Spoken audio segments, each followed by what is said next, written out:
Hey, Crystal. Welcome. Can you hear me well?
Hey, flamingos.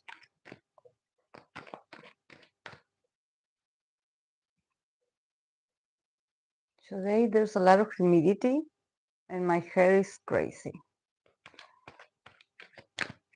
I always wash it when it's live stream day. Like I wash it pretty regularly, but you know, the days that it matches like the day I do the live streams, whether it's Sunday or Wednesday, or in this case it's Thursday today. But it's always, you always see my hair all go crazy like this. Then after 1 or 2 days, it starts to come down, it starts to behave, but then I have to wash it all over. So yeah, it has personality of its own.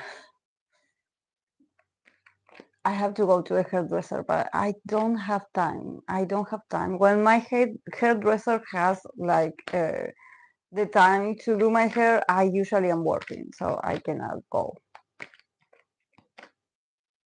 Hey Hope, guess what what I'm about to do? Go see ATs on my birthday. Oh, that's great, Crystal. That's great. It's probably 100 degrees. Will be insane in 2 hours. Wow. So is it today? 80s? I have no idea where 80s. I seen content of theirs, but I have no idea where they are at this point. In Atlanta. Okay. Wow. I love that present. I love that birthday gift for you. Oh.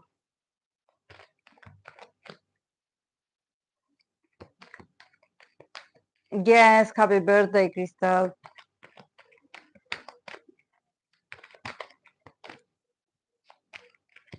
And Sam's birthday also, yes. Wow.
I got this new deck that this is like this is the Rider White, um, but it's in the format of an oracle. This actually was created by, I believe, an Argentinian tarot reader.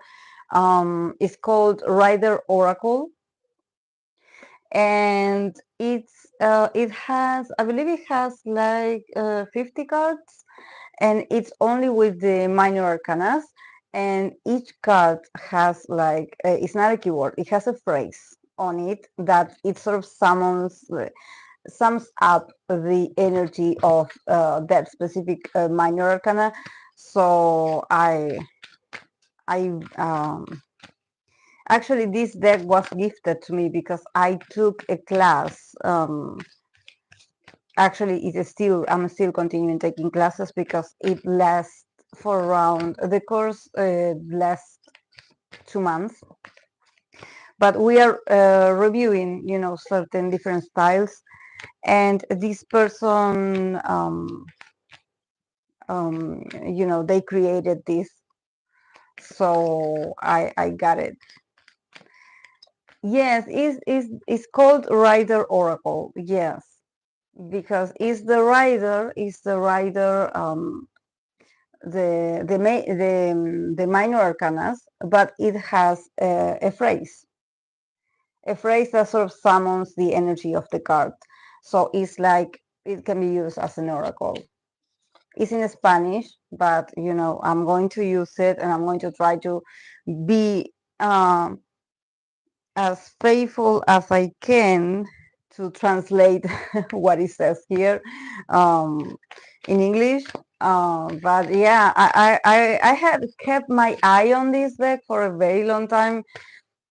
Um, I was a bit hesitant, to be honest, to get it because I was like, yeah, like this is what happens to me with certain oracles, and this is why sometimes when I pick this kind of decks that they say that they are like tarot with keywords, for me the keyword sometimes that certain creators of decks that they use, sometimes for me I don't resonate with the keywords that they chosen. So when I have to read it out loud, or when I have to show it to you guys, sometimes I look at it and I'm like, I don't agree with what this image is saying. I don't think that this is the right keyword.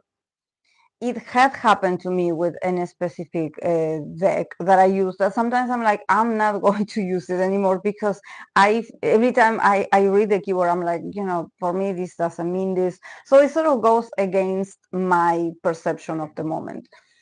But I think that, for example, this is therapist who tarot deck. This was created by a therapist. And actually, the keywords that she uses I resonate so much, and I think that they are so out of the ordinary. They are not the typical keywords. And sometimes when I saw the pictures, the promotion of these cards, I'm like, there's certain phrases in here that I'm like, yeah, it is like this, but it's yeah, I mean, it's very general, but I mean, maybe someone needs to hear an advice like this, so I'm going to use it. um because I think that every creator, even though they try to stick to the usual meaning, they also want to add a bit of themselves or their own perception. But I think that for me, when it has keywords, I have a bit of an issue with that, because it talks more about whoever created the deck more than how I feel about the tarot or what it means. So um, I don't know. I think that the keywords sometimes are so misleading, but I understand that it can help people. It can, for someone that is starting to read the tarot, it can it can help them, to somehow be like, oh, this card, it says this keyword, so it talks about this, but it's not just about that. For me, I think that the issue that I have with, you know um and sometimes when I go to classes or to tarot courses, and when they we're always with the courses of tarot, sometimes it always starts with the studies, definitely, of the images. For example, now I'm doing one also of tarot of Marseille, that it doesn't have the imaginary, they only have the core cards, but then the minor arcanas are all just the suits. You have coins, you have pentacles, you have wands, and you have swords, and you don't have any kind of like landscape, or you cannot guess from the image, like, oh, this person is going somewhere. But sometimes, when they start going through the major arcanas, and they're like, there's something in the image. For example, I don't know, the sometimes the magician has a hat that it has the shape of the infinite, and the details, and also the snake. If you look at the snake, that is somehow, the belt, that it has a lot of meanings. And I think that when you are starting to learn about the history of tarot and how it was created, the symbolism and everything, it's so rich to hear about this. But sometimes I wish more people would promote, or if they want to share knowledge about how to read the cards, you have to teach people how to read, in like when there's a lot of cards, like 3 cards, for example, on the table, 4 cards in this case. I pulled 4. How do you connect the 4 cards?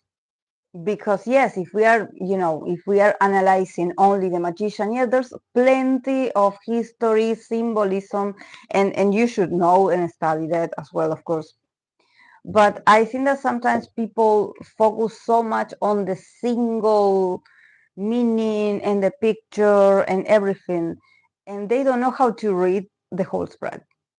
They don't know how to read the whole spread. This is why sometimes people get confused. They don't know how to associate the cards, because they are talking, no, because this card means this, this card means this. So uh, I don't know, there's something there that I'm like, people, I think that what I noticed is that people don't know, they don't observe the bigger picture in tarot readings. This is why they pull so many cards. I've seen certain people pull so many cards, and I'm like, why are you pulling so many cards? You don't need that many cards to get the message that you're delivering now. Like, why? You are only getting yourself, you are distracting yourself, you're getting dizzy, you are covering there's certain readers that are very, organized. They put the cards in sort of system that they don't cover the others, or they remember the cards that they read before. But some of them are so, and the way they deliver the message is not professional at all. Yes, I will be using that deck.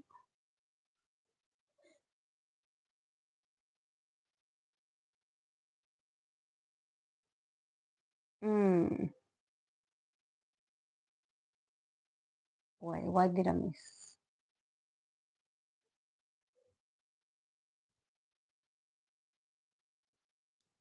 I'm trying to read the.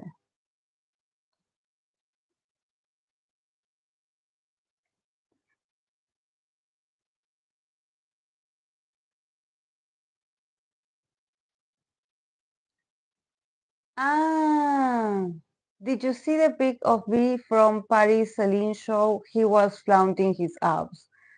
Oh, wow. Hey, Samara. Oh, I didn't know that. I didn't see that. I see that he was. I got even. I follow him on Instagram, but I didn't check it today.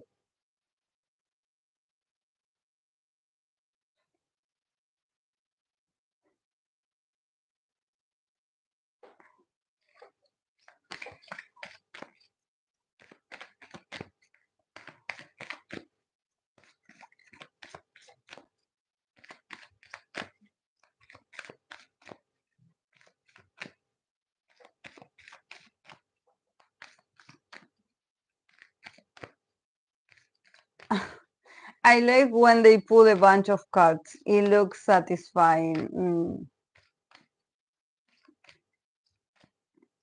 No. To say the same thing that you like to say, to pull a lot of cards and to give like a 2 minute explanation for me is too much. It's like, no.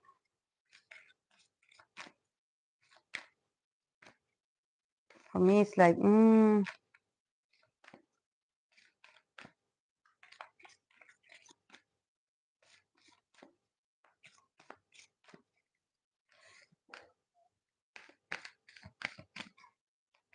For me, someone that keeps pulling cards is someone that is not sure about what they had seen. So they keep pulling and pulling and pulling and pulling. And it's like less is more. Less is more. Hmm, less is more. But I understand. I think that probably it has to do with um maybe if we think about it from the perspective of someone that is watching a reading, it can be entertaining, but for someone that is really reading something,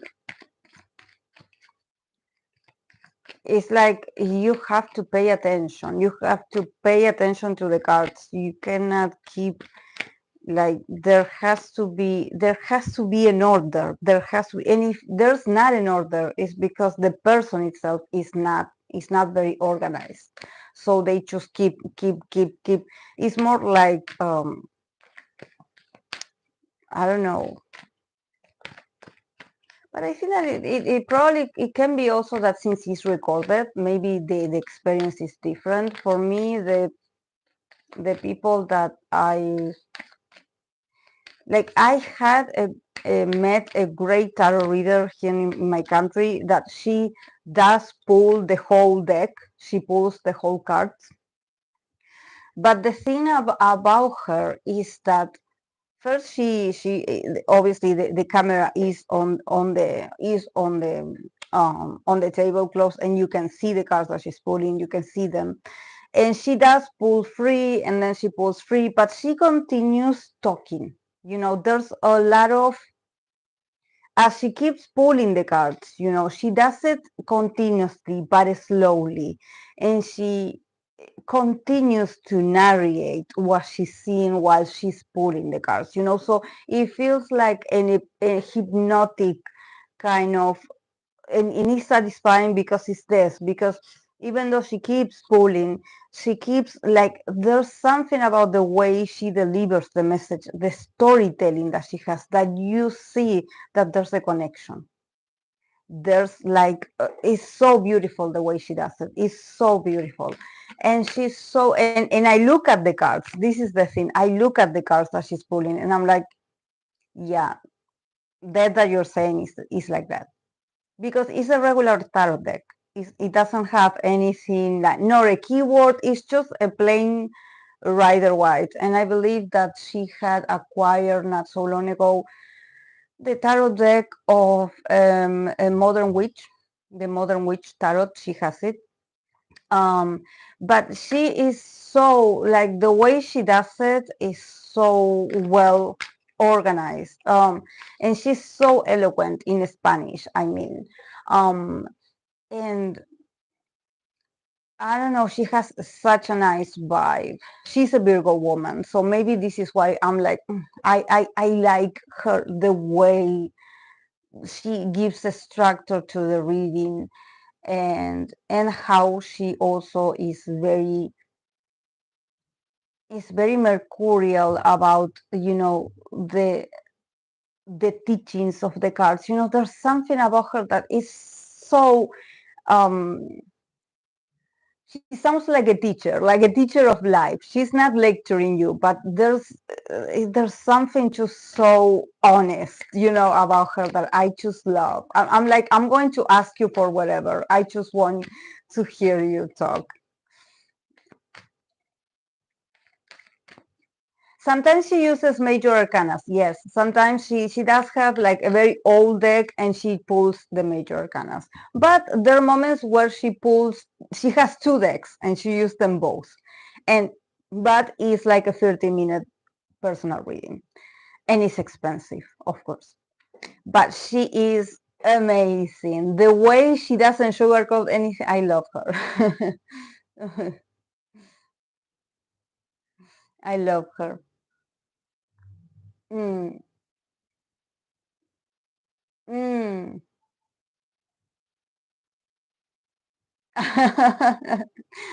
Thank you, Crystal. I love reading for you as well. Thank you. Our readings are so fun. I love our interactions. Yes. Yes, I know. We usually talk about the same people, but it's just that there's I'm more of an emotional reader. I'm more of an emotional reader because I'm a therapist. So, for me, when I see some blockages, something that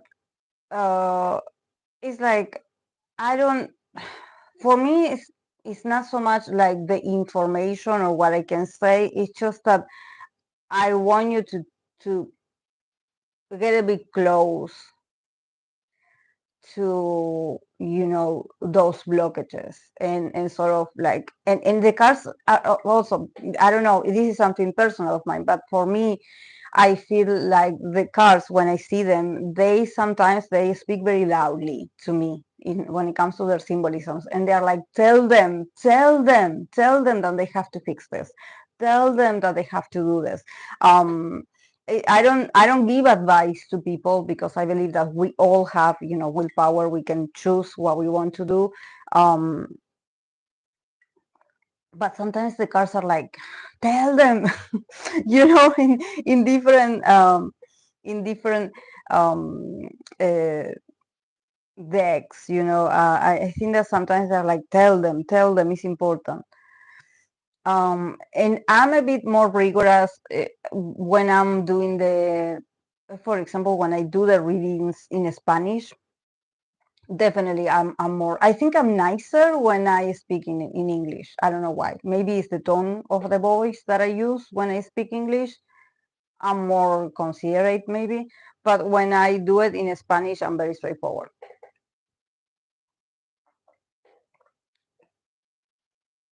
I'm very, I'm very like sharp about what I see. Um, mm, mm, mm, mm-hmm, mm. Yes, because the tarot reader can get lost in the reading style and get lost in the source of it all. Yeah, yeah. But I do understand. I mean, it's just that this is something that I did respond a comment today of someone that I don't know, the usual comments that they're like, oh, there's a certain reader, there's certain tarot readers. Who I don't know, but there's certain tarot readers that said that I think that it was about JK, it was about Jungkook, that Jungkook had suffered some kind of mistreatment, for not saying the word, when he was very young, and that the tarot readers are saying, and that this person is worried, and I just had to respond to that, and I'm like, I cannot read on. I mean, I can do like a sort of mirroring, like for example, if there's um, I did it, for example, these Korean readers that they do these readings for famous people, and I do like a sort of mirror mirroring of their own reading. I pull cards as they are asking the questions, you know, and I get my own interpretation. But I think that tarot reading is such a personal experience. It's very intimate. You know, each tarot reader has their style. They have their, you know, their talents. They have their flaws as well. Um, some people are more trained than others. Some people rely so much on pictures and keywords, and they say that they read. Um, and in tarot, the tarot is you never. It's so complex. It's so complex. I don't. I think that people sometimes they don't. They let themselves, especially because we watch tarot readings, and back then when I was young, it was such a taboo, or it was such a, you know, intimate experience. You didn't get to see a tarot reading or someone reading the tarot, you know, for another person or for a public or a community. So now that we get to watch it, there's an element of a show, I would say, you know, like a sort of show or performance. And um, I think that when it comes to reading for K-pop or, you know, or these other celebrities, first of all, you have the solo stance, you have the people that will get upset at you because, you know, they want to sustain their fantasies, and if you don't support their fantasies, then you don't know how to read. And second, you know, sometimes they do deliver these very, you know, sensationalist kind of readings, so, you know, they get more people watching. But I think that it also talks about the person that consumes those kinds of readings. If you like, I mean, if I say something negative, of course I'm going to try to say it. Like if I see that, no, you know, guys, this project of this artist, I don't think that is going to do well, or there's something that is blocking it, I'm going to say it, of course. But I cannot, you know, there's certain topics that they are very sensitive for a YouTube channel, for, you know, like um, sometimes it's very obvious that artists have some unresolved traumas. Definitely, it's very visible. When you see the Eight of Swords all the time, you're like, oh wow, this person is definitely not okay. It's very much like a sort of like um, it's attached to their minds, or you know, their mental health is not okay. But you know, there's a potential of them actually, you know, getting help or just, you know, doing something about it. The cards is not like absolutist. It's not like, oh, what I'm seeing is what is bound to happen and it's not going to change. But to talk about certain things, I'm like, no, no. But I think that is responsibility of the person that watches those sort of content. I mean, I think that it's okay if you watch it and you're like, oh wow, like I don't agree with what she's saying. Great, because it can happen with my readings as well. You hear what I said and you're like, oh no, I don't think that. I think that they are best friends. Great. If you think that they're best friends, great.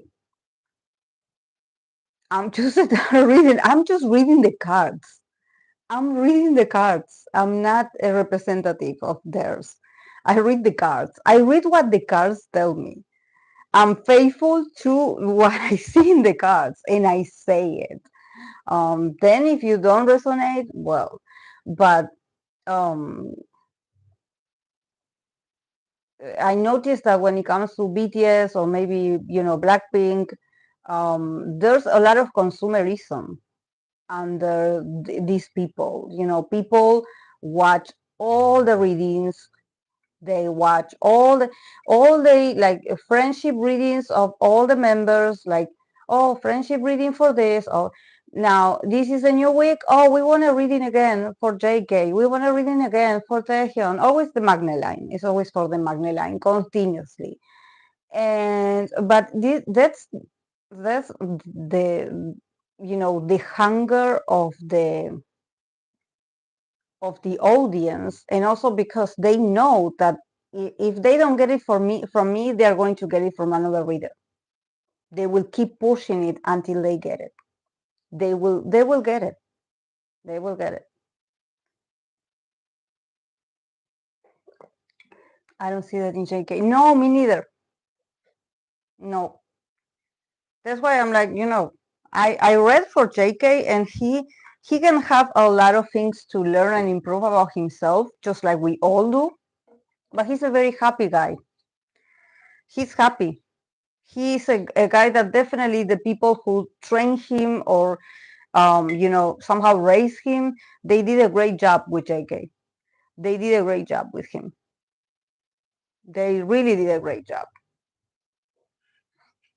The same for the other guys. It's just that people don't understand that they are adults now and that they can want different things. At some point, they're going to want different things.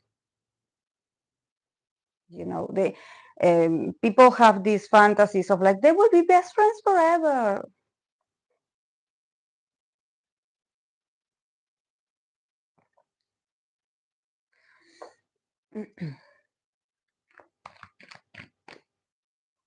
Can cards also tell about the supernatural beings that, like fairy or mental? I, I don't know about that. I think that if they could. I never asked about those matters, but they could.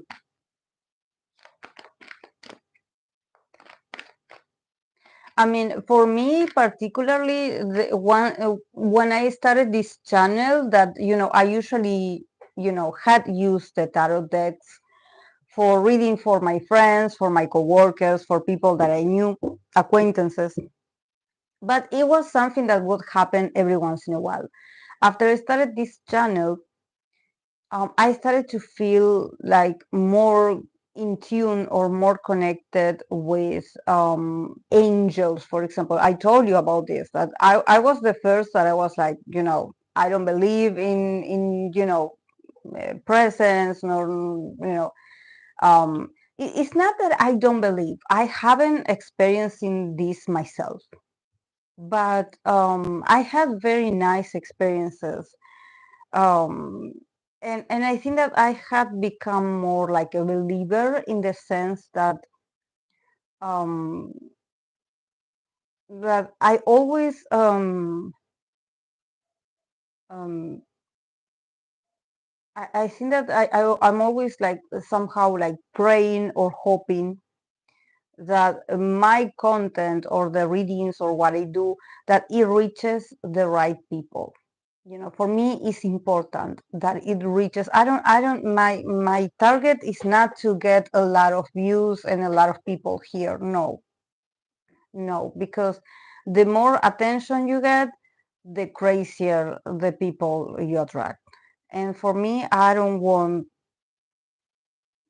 followers. Like, I don't want people with mob mentality following me. Like, I think that I want independent individuals with their own lives, with their own challenges, and with their own happiness, and with their own plans. I want the dead people. I don't want you guys to be like stuck here like all the time. I prefer for you to be like, I have to attend my business. I cannot be here. I can be here today, but maybe in the weekend I will not, because I have family, because I have friends, because I have to work.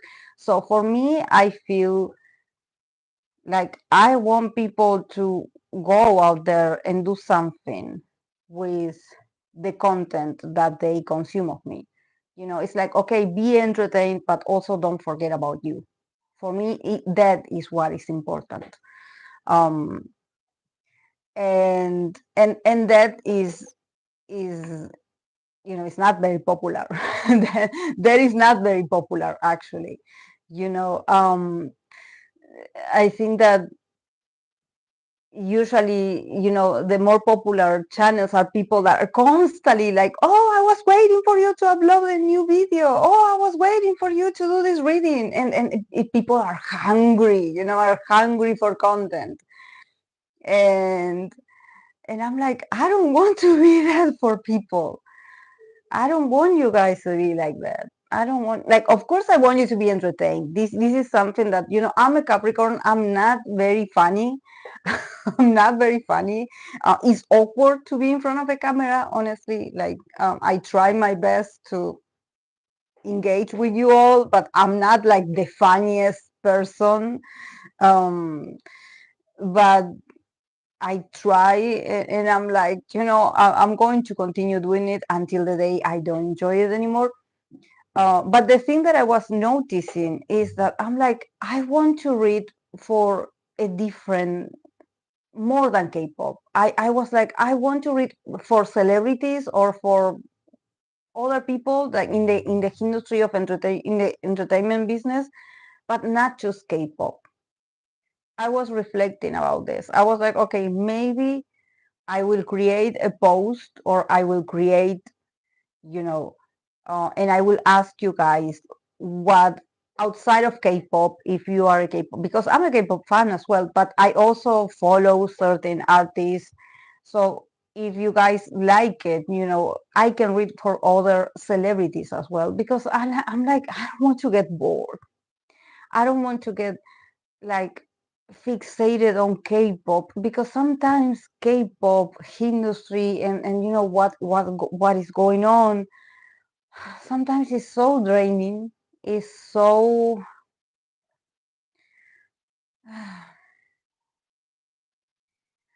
it's like it's built in a certain way that is, I don't think that is going to change. Things are going to keep happening, because I don't think that this industry is going to be managed differently. So sometimes I'm like, I want to read for something else, just in case, we start like seeing a pattern. I want new things. I want novelty, because I also get bored. um so I'm like, I'm going to create a post, and I'm going to let you know, guys, that what subject, or what about, the entertainment industry that you guys would want me to read on, and change the styles, change the way. But I think that is so important to change, because otherwise we're going to be bored. Like, I don't want to do that. Like, you are so many people. Like, for me, it's a lot of, uh, almost 4,000 people following me. So I'm like, I have to, do something different, entertain you guys. You're an Aquarius? Oh, I do have a lot of air signs. I do have a lot of air signs. My community, actually, I was thinking about this, because, we are in Cancer season. And sometimes, yeah, we do remember when, certain members of my community, when their birthdays are. Somehow I know, but most of the people in my community are air signs, or they have a strong air placements. They have like a moon in Gemini, moon in Aquarius, moon in Libra, um, a lot of intellectual people, a lot of a lot of earth signs as well. So uh, I do have Pisces. I have Pisces people as well. But for example, Cancer, I think that I was like, who do I have to say happy birthday to this month? And I realized that I don't have a Cancer person in my community, which is crazy, except for Crystal. Crystal that just came up, and like she appeared. We often talk through Instagram, and we talk through email with Crystal. But I was thinking on the Discord. I was like, you know, but I do have a strong concentration of air placements in my channel. Thank you, Laura. I call you Dracu, Laura. Is that okay? I'm a Virgo. We got a bad reputation. Yeah, I should do the counseling lives again. Yes, I should do the counseling lives again. Yeah.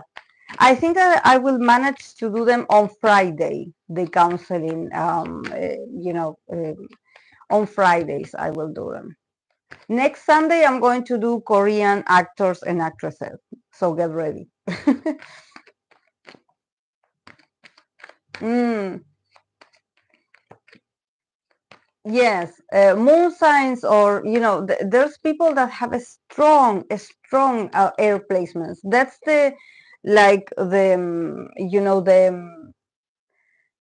um the common elements or placements that you guys have. Besides the sun sign, there's a lot of air moons. And this is why I'm like, I believe my community is so intelligent, and they had taught me that it's okay to detach. That it's okay to, because I'm whole emotion, and also um I'm a Scorpio moon, so I tend to be, very like, I'm like this, with what I'm passionate about, with my family, with my friends. I'm very like, I'm not like in their business, of course, but I think that air placements have taught me that, that um that love can also be like, I'm going to do my things and I'm going to be back, and if I'm absent, it's okay. I will come back eventually when I have the time, if I have it. And also their feedbacks um are very honest and straightforward, and I think that is important for me because, since I'm a millennial, also I'm all about feelings.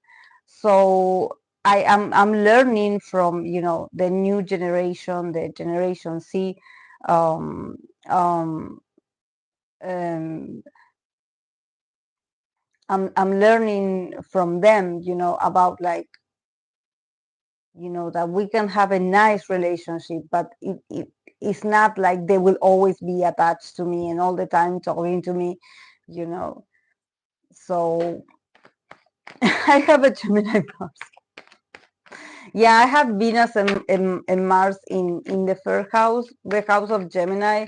So that's why I'm so talkative. That's why I'm so talkative. Like, I know I have to regulate myself.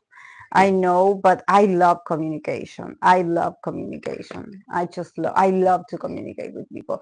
That this is something that it goes totally against my sun and my moon, because I'm a Capricorn and my moon is in Scorpio. So I should be more reserved, more like, I will not tell you much about me, but I love to communicate. I love it. And to talk about things that I'm passionate about, I love it. This is why for me, tarot is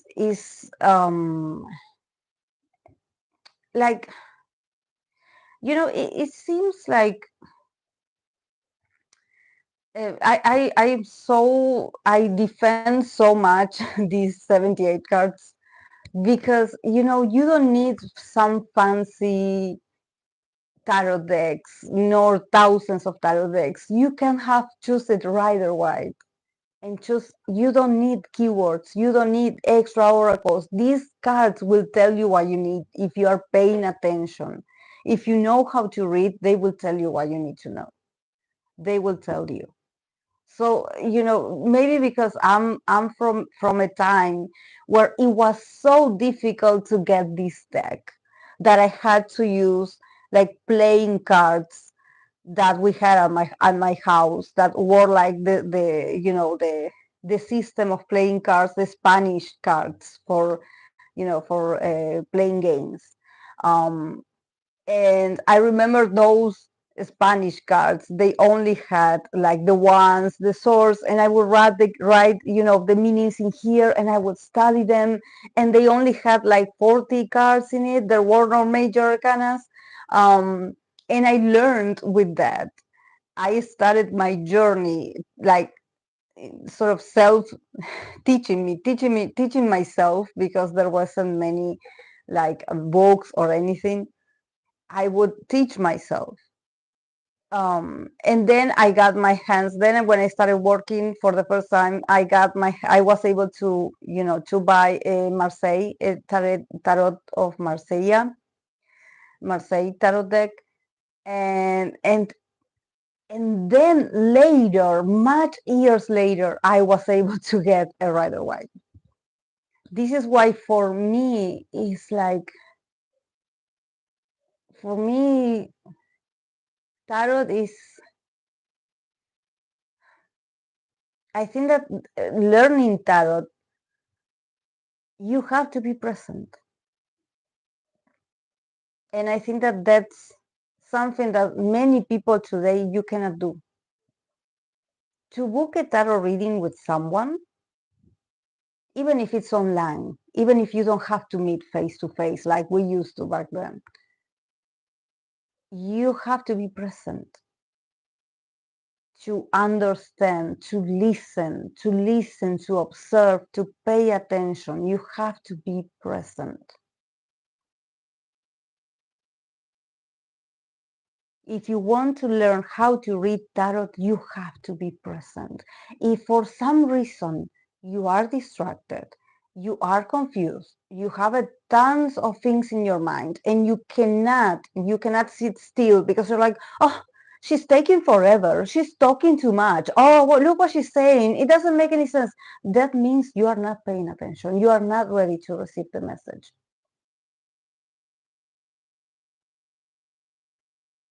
A tarot reading, for me to do this for you guys, I stop my whole routine. My whole day stops. The 2 3 hours that I'm sitting here reading for the request that you guys sent, these are 2 3 hours of my life that I dedicate to do this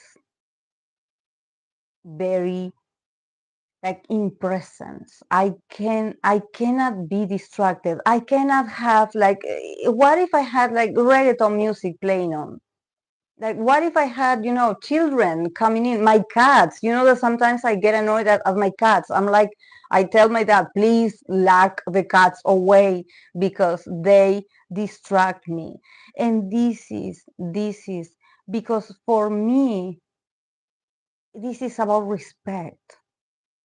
If I want to give you, not a show, this is not a competition, this is not about who reads the cards better, no, but I have to be present. I cannot be distracted.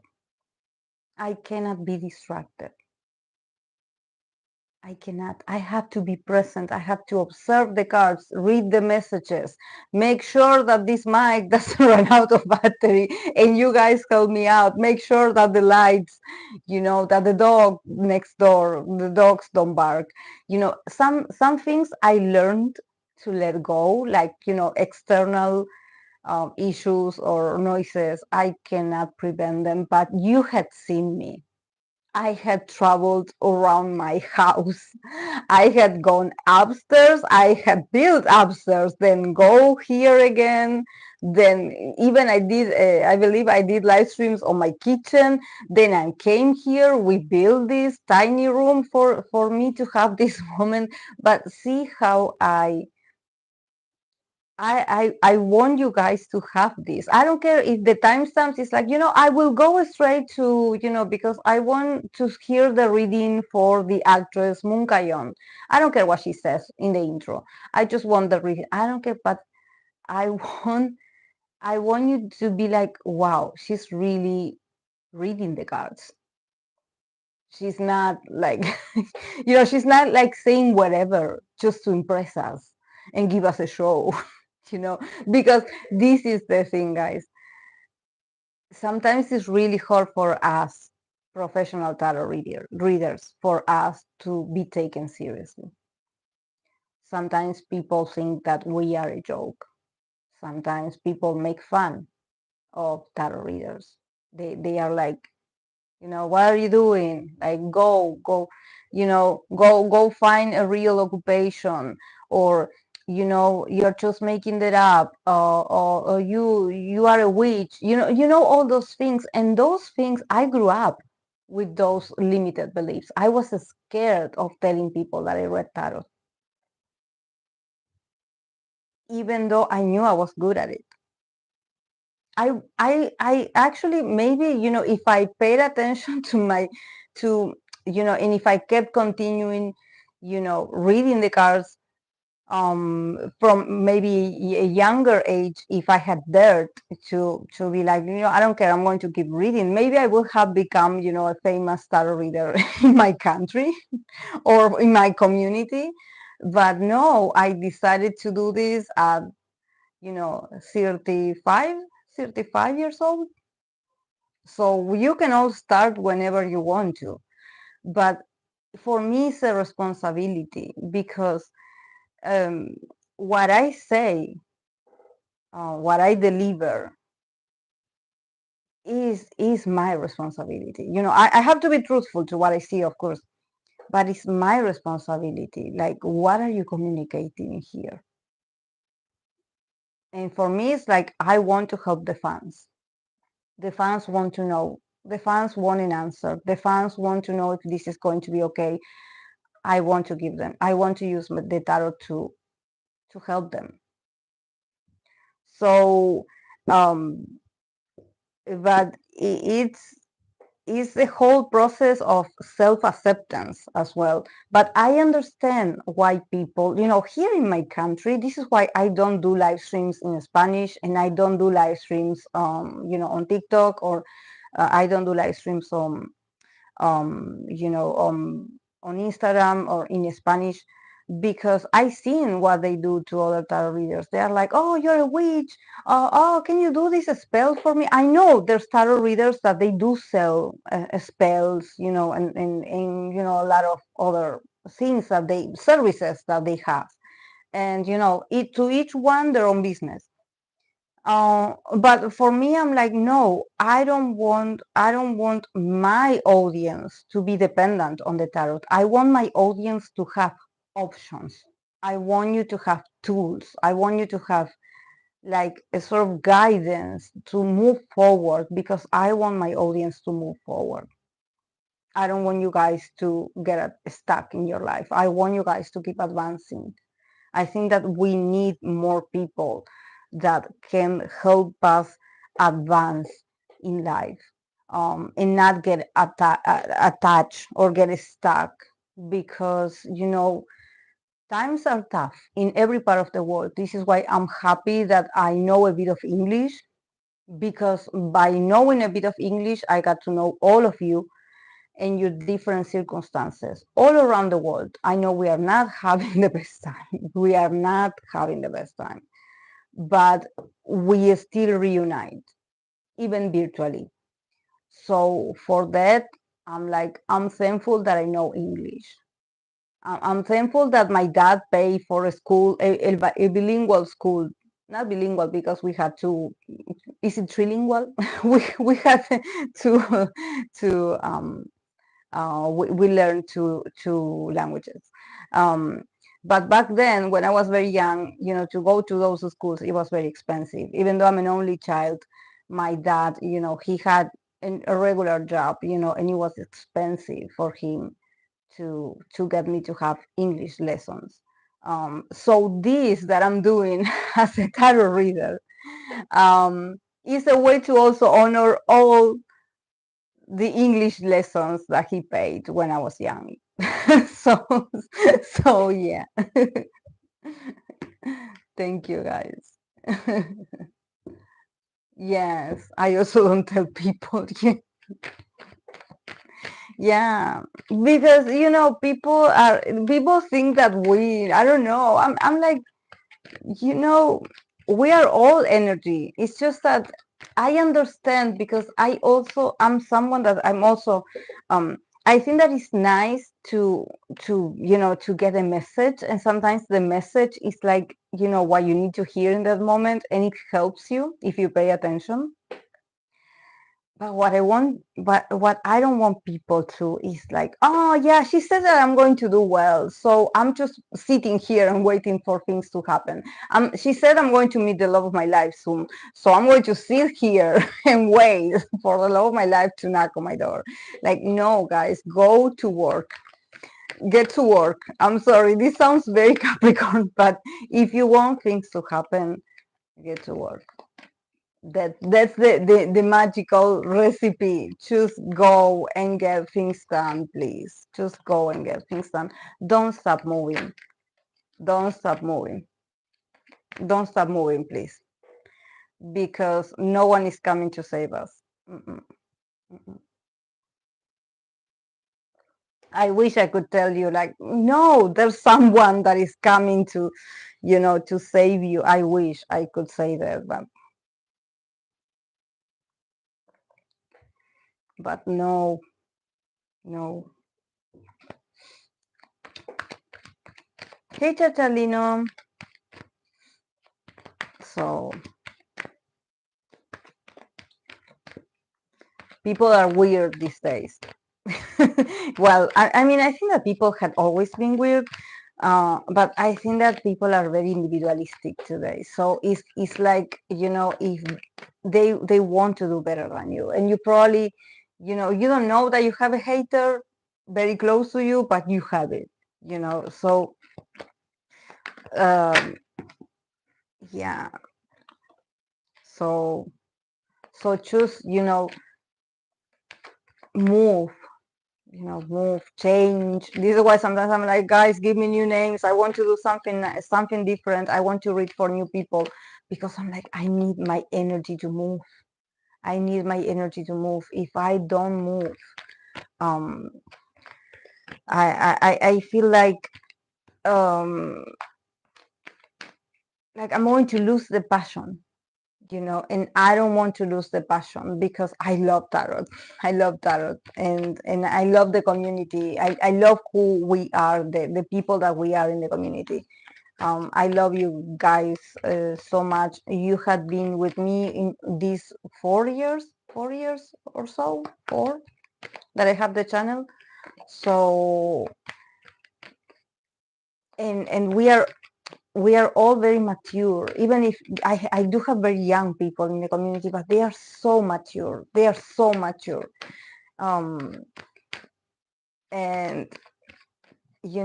sometimes I read I read certain people in the community that they are very young, but they are not, like when you're like, okay, but since they are, K-pop followers, I am a K-pop stan as well.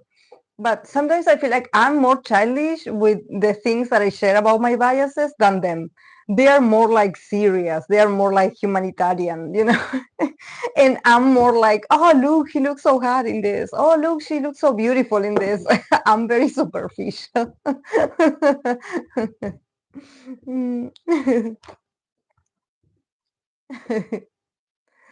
Yeah, I know. Okay, talking about growth, before I start with the readings, I want to do a pick a card for July for you guys, for the community. So I'm just going to pull three cards, but I'm going to do I'm going to let you guys to pick three options. Think about the number. The option is 1, 2, or 3. I'm going to pick three piles, and I'm going to read you. I know we are like already in July, but I want to do this for you. So if it resonates, stay with the message. Let's see what July this month has for you, or Cancer season. What Cancer season has for you. But yeah, July for the community. Let's see. 1, 2, 3.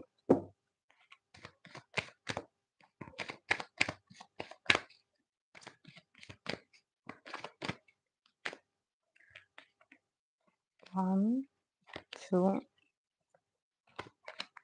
3.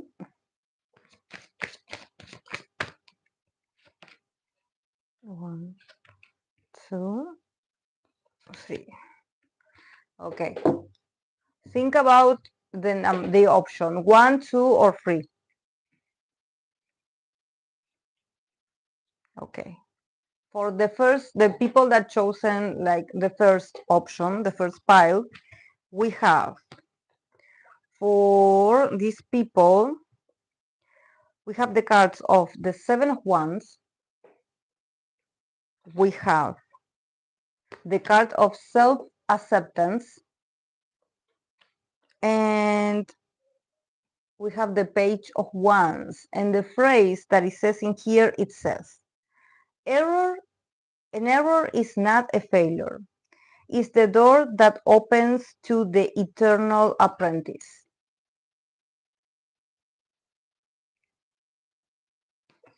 So yeah, for the people that chosen pile number 1, I think that is very interesting because we do have a lot of 2 ones in here, a lot of resistance also. But I think that with the card also of self-acceptance, I think that you guys probably in July you're going to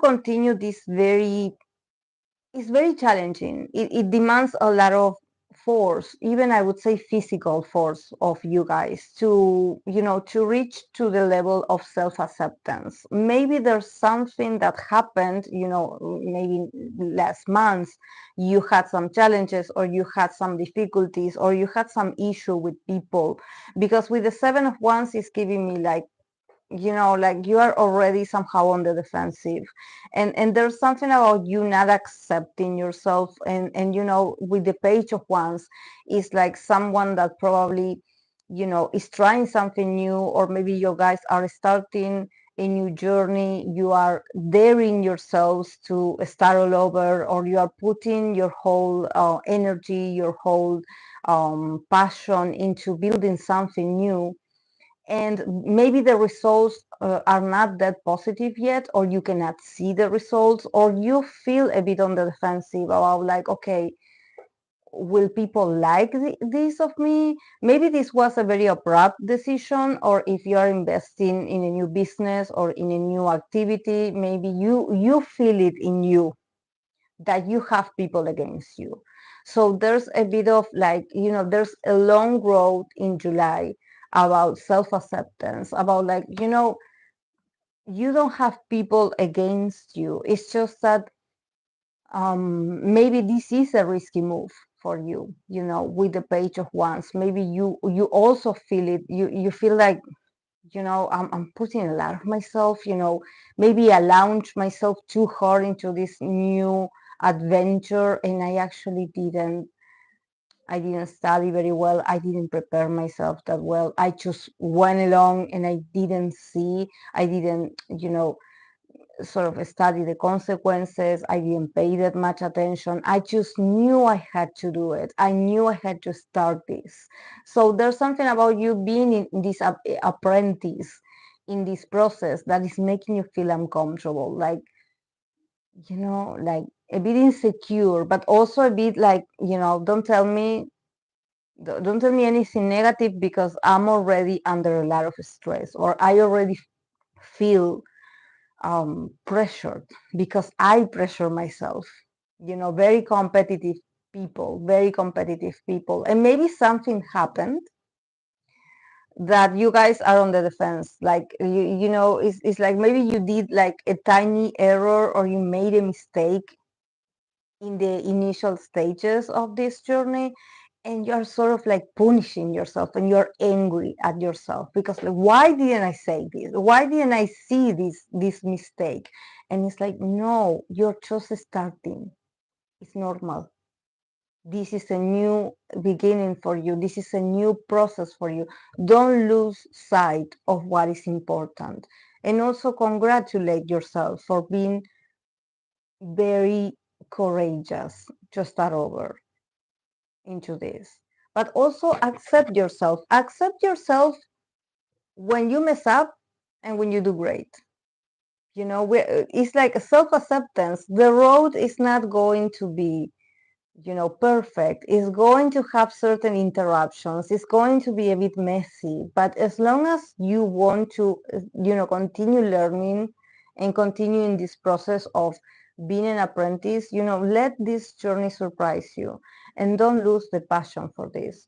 You are starting something important, but you are just starting. So, allow yourself to, get some criticism maybe, or people being like, yeah, that you did, you didn't prepare it very well, but you're just starting, and don't take it, like an offense, like, oh, you're attacking me, you're attacking my productivity. It's normal. It's part of the process to make mistakes. Okay, the pile number 2, we have 9 of Cups, we have the card of transformation, and we have the card of 5 of Swords. In here, the keyword, the phrase, it says, words have the power to create and to destroy. So in this case, I think that, yeah, definitely in here, there's satisfaction. There's like, maybe you won a battle, or you won, like, you got a retribution, something. Maybe you got rid of, a very um uncomfortable situation with someone, you ended a relationship, you ended a cycle of bad news.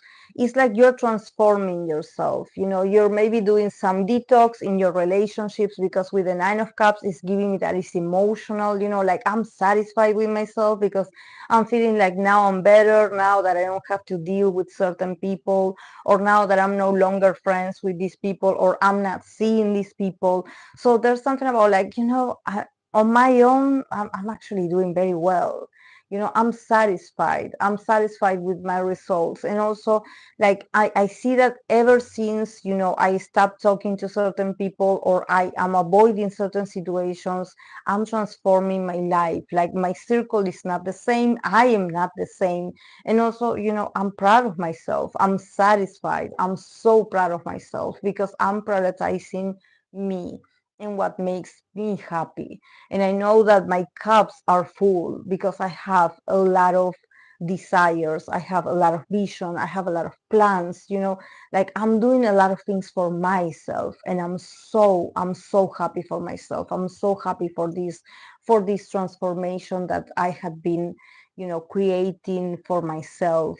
I'm not the same person, and I'm celebrating that I'm not the same person, that I have the power to transform myself. In July, in Cancer season, there seems to be, this very satisfying energy of, like, I acknowledge that I am a person, that I'm taking care of myself, and I don't care about others. I'm investing on me, and I'm doing very well. I'm proud of myself. I'm proud of myself. No longer feeling negative, no longer feeling stuck. But also the 5 of Swords, the key, the phrases, it says, the words have the power to create and destroy. So I think that is very fitting, this phrase, because as I'm expressing this about option number 2, there's a lot of pride. There's a lot of, definitely there's a lot of good things happening for this person, that maybe they are allowing themselves to do things differently this time, and they feel so proud of themselves. They're like, wow, I did it. I did it on my own. I finally was able to cut, what needed to be cut, to eliminate what needed to be eliminated, or to focus on me. I'm so proud of myself. But also the 5 of Swords is giving me, like, you know watch with how you communicate this, or how you show this new you, because there seems to be, like, behind that, all that pride and all this satisfaction that you show, maybe is giving the perception to people that watch you from the outside. It's giving them the perception that maybe you are like, that you think that you're better than others, and maybe in this sense of like, I'm doing better, or I'm deciding for me, or I'm making myself happy, and I'm creating all of this for me because I deserve it. There's something about that speech that can make people feel a bit like you are attacking them. It's like you are like, oh, because I'm being true to myself and the others are not, and I'm living my best life because the others are fake.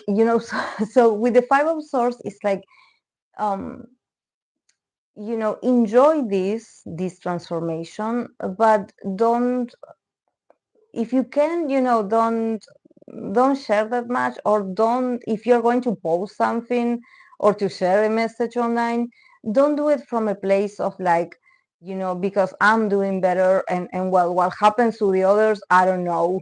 To each, or, usually these people that I'm like, I'm choosing happiness, and the others are all envious because they cannot think for themselves and they cannot do something for themselves. So, don't be, um don't share these messages of passive aggressiveness. It's like, you enjoy, that you're doing very well, that you are getting a wish come true, maybe that maybe you are getting what you had been waiting for a very long time. Maybe is a new position at work, or maybe it's like a new opportunity in love, and you're like, wow, I'm feeling lucky. I'm feeling like it's finally my moment. But somehow, be humble. Be humble, and don't rub it in other people's faces, because there seems to be like, there's people that, of course, they are paying attention to what you're doing and your happiness and your whole satisfaction, and it bothers them. But it's like, don't add this to, you know to somehow have these remarks or these comments of like, well, I'm creating the life of my dreams, and I don't know about the others, but I'm working. I'm working on myself. I'm working on being better, and the others are not. So, I think that it's like, be humble. Be humble. Don't, because just like this phrase, it says, that the words have the power either to create or to destroy. So remember that, even if it's like a small comment that you do, there could be some people that can take it the wrong way. So you always think that even though you're doing great and maybe you are receiving a lot of opportunities for you individually, remember that the way that you communicate is also a way of how you promote yourself. So promote, good communication, a good relationship with others. Watch what you say and how you say it. Just in case, create good relationships. Be disciplined. Be a decent person. Even though, maybe you're like, yeah, I know, but some people deserve, to know certain things. It's like, just don't do it, because you don't know who is listening. So, it's like, if you don't have anything nice to say, just don't say anything, and just enjoy your moment, that you definitely do deserve this. Okay. Oh, we have the for option number 3, we have 2 Knights of Swords. So I'm like, whoa, whoa. Knight of Swords for the option number 3. Knight of Swords. We have the card of relief. Relief. Uh, and we in this card, that it's also the Knight of Swords, the phrase, it says, um I don't know how to say this in English, but it's like someone that goes full mouse. This is someone that here it says, either I go full mouse towards something, or I just don't go. I have to go full force. I have to go all in. Otherwise, I'm not going. So this is, this is someone that is like, I'm going with all my, here I go with all my forces, I go with all my information, all that I know, all my passions, all my, my clarity. I have a lot of things to say. This is also a fighter. This is someone that fights for their dreams. This is also someone that is like, I cannot wait anymore.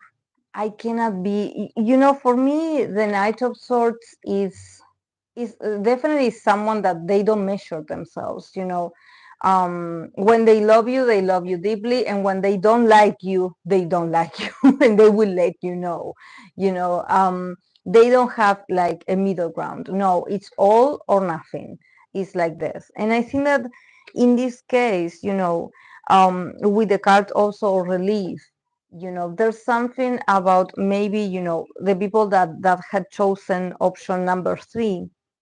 There's something about you guys having, for maybe the past year, the past months, you guys have been hanging on in there, or just, keep it in a lot of maybe opinions, or a lot of perceptions that you guys had, a lot of, maybe things that you wanted to say and that you weren't allowed to express freely.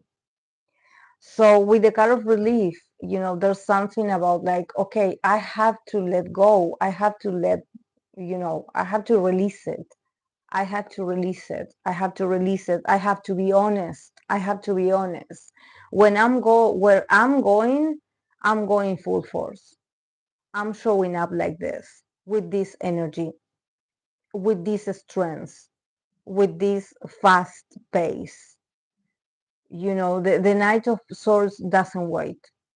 They are coming to you. They are coming to you with the information. It's like, I'm not, no, nothing is stopping me anymore.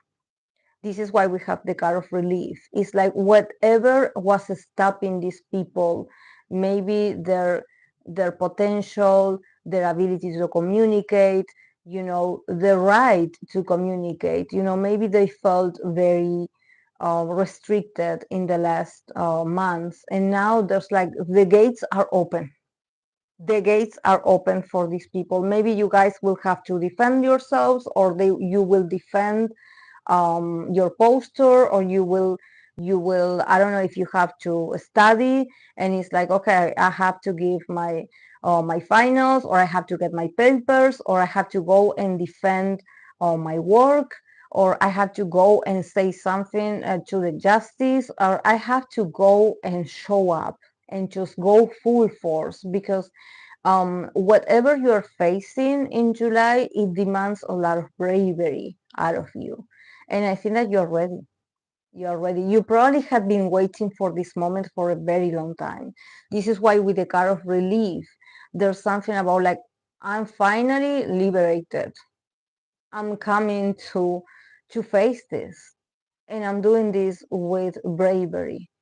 And I'm probably, there's something about you guys being very fast, thinking very fast, acting very fast. And it's like, it has to be in July. It has to be now. It has to be now. It cannot be in August. It has to be now. And if this is about defending a cause or defending yourselves, I see you just very, very sharp about it. I think that with the kind of relief, it's like, I waited. I waited for my right moments, my right moment to communicate, to express myself, because people didn't believe me back then, or people didn't give me the room to show up. And now I have all the papers, I have the means, I have the resources, I have the desire. So, I'm going all in. No one is stopping me. And if you get in their way, it's worse. It's worse, because they are like this.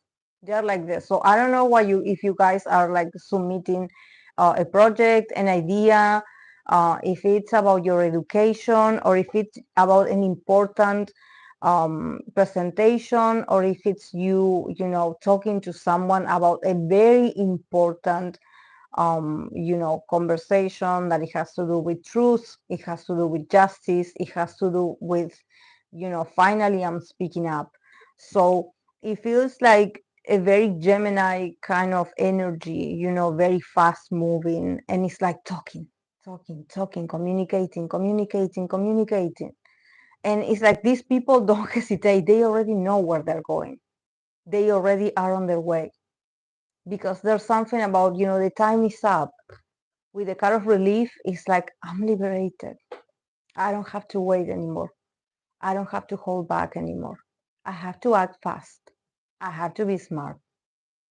And I have to go like this, like the knight. I have to go like this. I cannot just go all shy and be like, hello, excuse me. No. The Knight of Swords is like, go and be brave. Go and show up like this. Go and show up like this.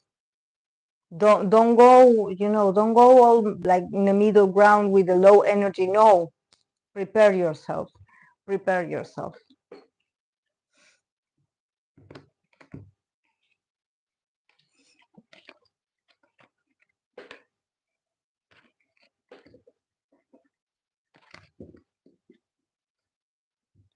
Yeah, full force forward. Exactly. It's like go. Whatever like you are, it's a time of liberation. You find it, and I think that there was something holding you back, guys, in the past, because with the card of relief, there's something about you maybe, finding out about something. Maybe you had your doubts and you had your worries, but maybe you come across a piece of information, or you are being given some information that, it's all good. It's all good. You have the green light. Go. And finally you're able to be like, all these months I was so pendant, or I was so stuck because I didn't have that confirmation, and now that I have it, I have to act. I have to go now. I have to go now.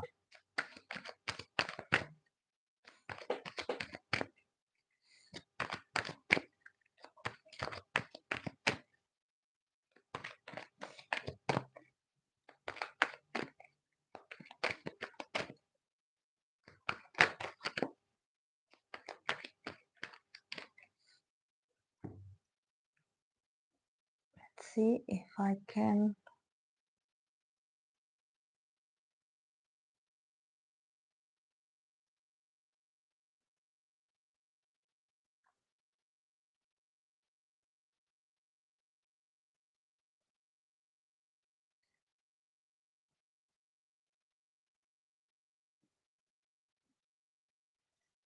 Mm,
Can you see it well, guys?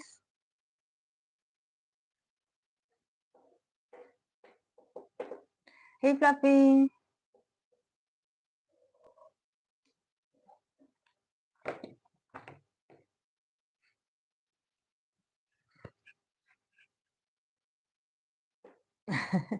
Okay.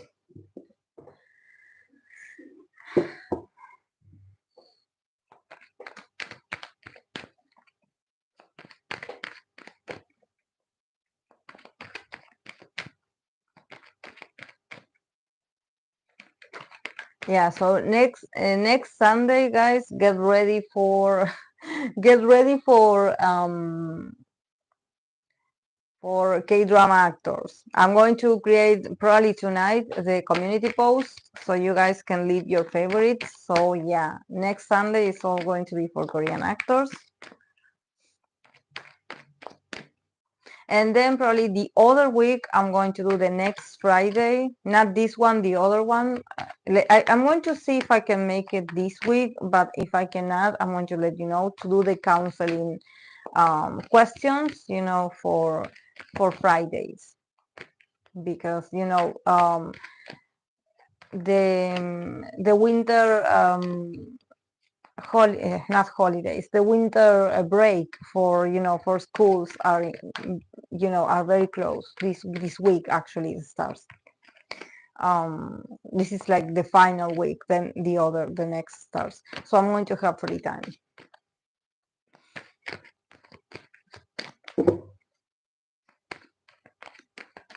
Yes, I'm doing well. Thank you, Fluffy. How are you? um just Korean, Chachalino. The other, because I'm dividing the actors and actresses through nationalities. So, this Sunday is Korean. The other Sunday is going to be Japanese. So please help me. Like, please, if you know about Japanese, because I don't know much. I have my favorites, but I don't know many of them.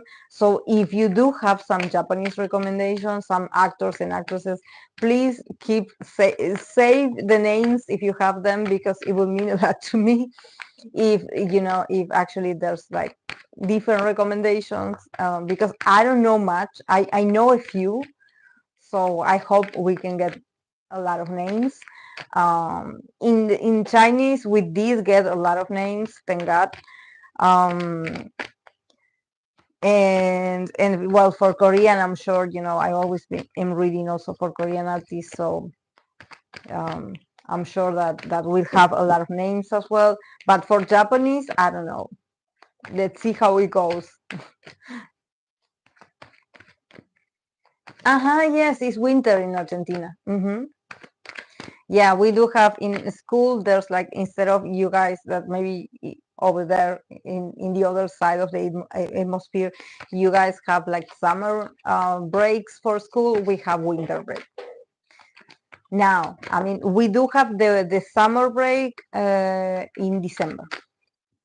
But yeah, for vacation for the children is now.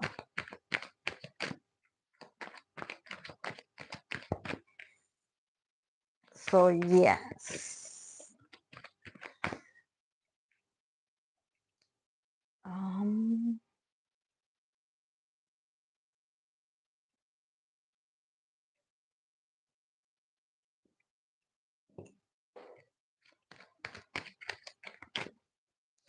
Okay, for today is like, what are they attracting in love? So yes, let's see what they're attracting in love. Okay, I'm going to begin with the Chinese actress Zuer. Zuer. So let's see for her, what is she attracting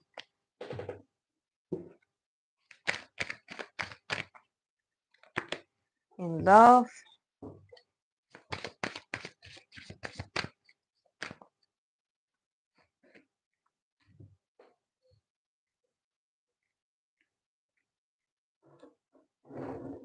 Oh, thank you, Fluffy. It's, I was looking at the phone and it was again is stuck. Is stuck. I had to watch here. So if you see me looking here, it's because I have the other phone in here. Okay. For Song Zuer, let's see what she's attracting in love. Oh, it's so nice. It's so nice. I don't know if I read for this actress before. I believe I haven't. Song Suer. But it's so nice. I like it. I think that there could be someone, but I'm also liking it that she is present in the reading. What sign is she? Okay, for her, we start with the Queen of Cups. We have the Ace of Pentacles and we have the Knight of Pentacles. That the phrase in this card, in this oracle, it says, your direction is more important than the speed.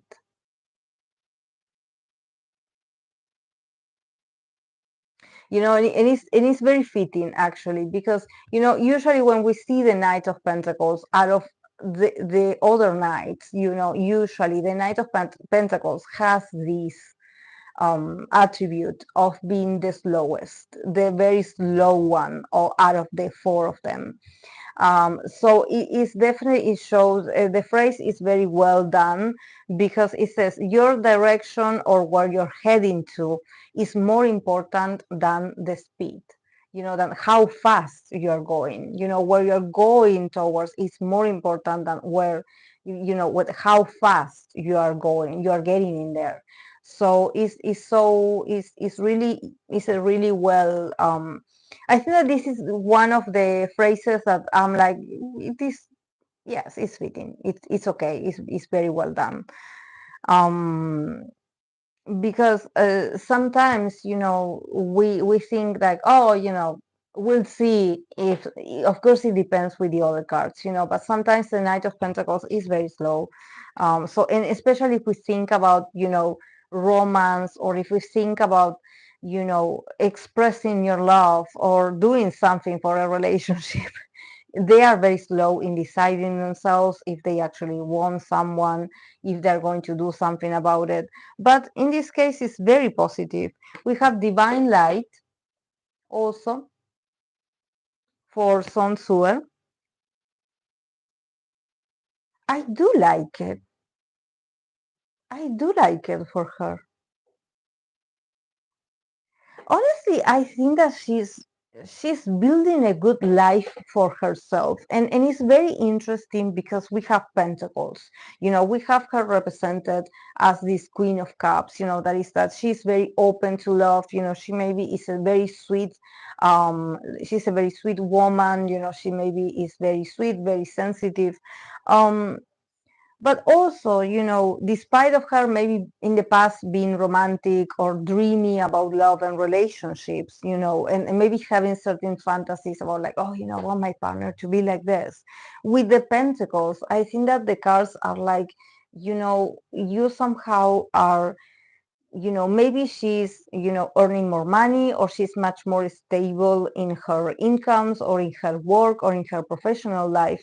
So somehow, you know, her becoming more professional or more career focused is somehow helping her attract a kind of partner or potential partner in love that can also be someone that provides stability for the connection. You know, maybe someone that is not like the typical Prince Charming that is going to be seducing and is going to be magnetic and is going to be a romantic and is going to be like, you know, doing all the cute things and just being, you know, very attractive. Probably is a person that is a workaholic and someone that thinks more than once about like, okay, how do I make my move, you know, towards her? Like, you know, it's not that he's not going to move. Definitely there's going to be movement, but probably he's going to think about it and being very slow and strategic. But I think that this person will show up.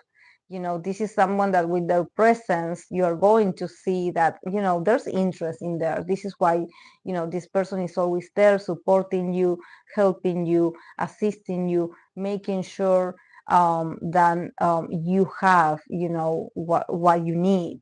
This is someone very loyal, very trustworthy, slow but steady. And also, the cards are looking at this card that is divine light. So see, it's all very dreamy, it's all perfect.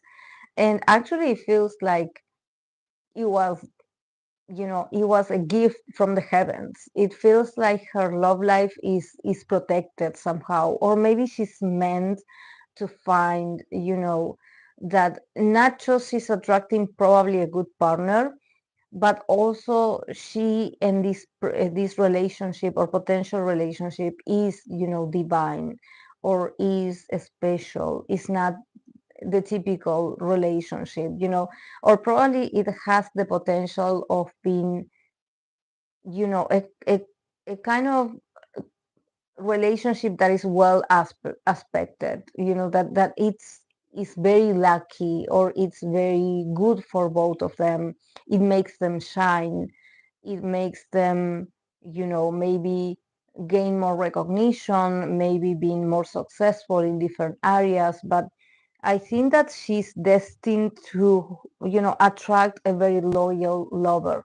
Probably someone that is not that, like, because she comes here as this Queen of Cups, so it seems like she probably is a bit much more important than him. I don't know if this man could potentially be someone that, he's doing well at his job or at his profession, but he's starting, or he's slowly, building a business for himself, or he's slowly, working towards his goals.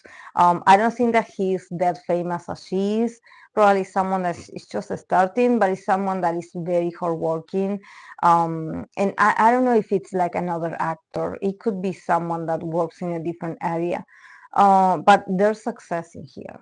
There's success. There's money. There's a lot of golden. So I'm like, they would be good together. I like it. I like it for her.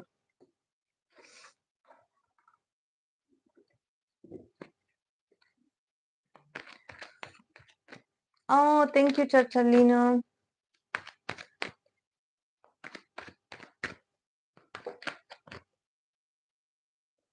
She's a Gemini. Okay. Oh, seems very sensitive, like very ladylike. I don't know why. She's very ladylike, very sweet. But yeah, a lot of golden. So, her love life is looking good. It's looking prosperous. I like it. I like it.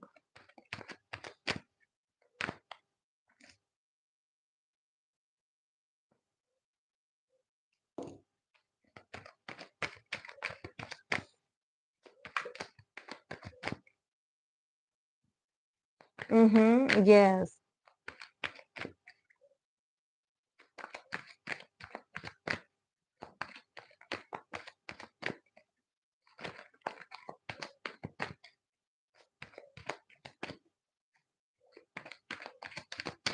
Okay, I'm going to continue with Hye Kyo. Let's see what she's attracting in love.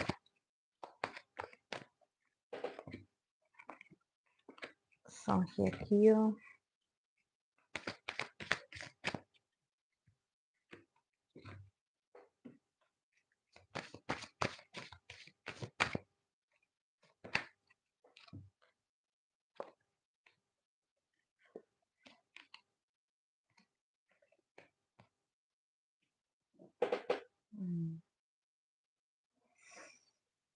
Okay.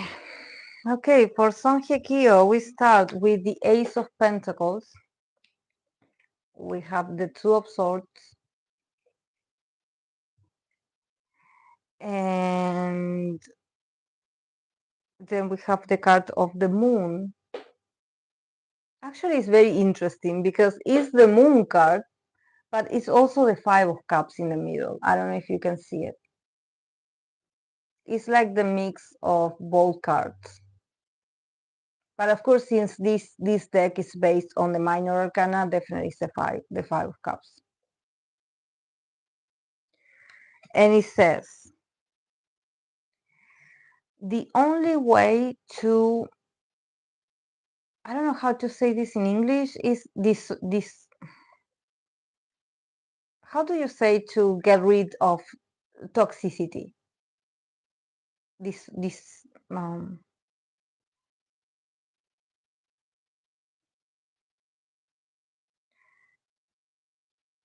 well, here it says, the only way to get rid of toxicity is to let our emotions um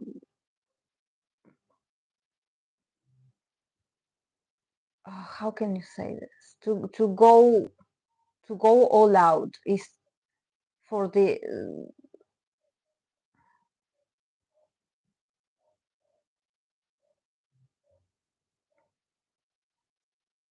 dispose of.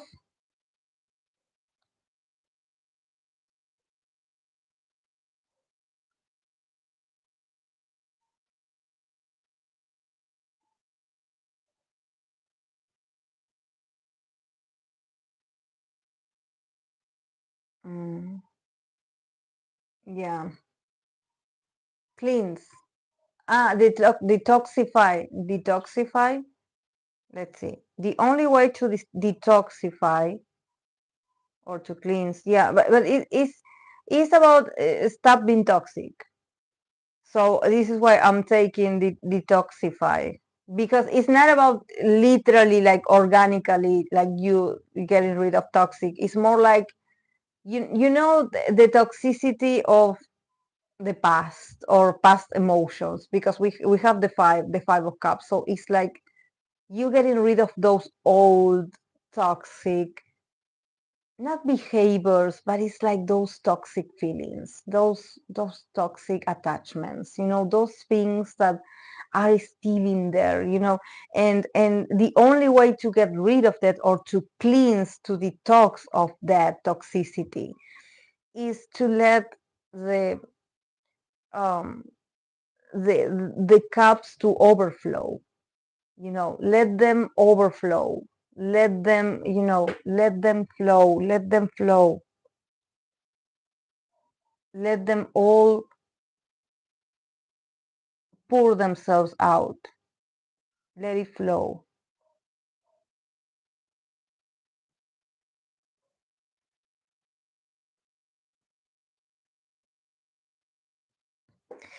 And talking about flow, here the from the oracle it says go with the flow. So it's very meaningful for her, because I can feel it in me when I say this. I can feel it with me, like she's a tough lady. She's a tough lady, and definitely, maybe for her it's not easy to detox, when we think about yeah, release the toxic emotions. I think that for Song Hye Kyo, um you know what is she attracting in love? I think that she has the potential to meet someone, that can bring stability to her love life or to her romantic life. But she is a bit, she's not, she's confused, she still is not able to choose. I think that if she made her mind, she could actually, meet a potential partner, lover that could be really good for her. It's just that I think that she doesn't want to choose. She still has a lot to work on herself. I think that opportunities had presented to her, people had been introduced to her, she had met, really fun people, she really she's very successful in this. It's not that, she hasn't tried.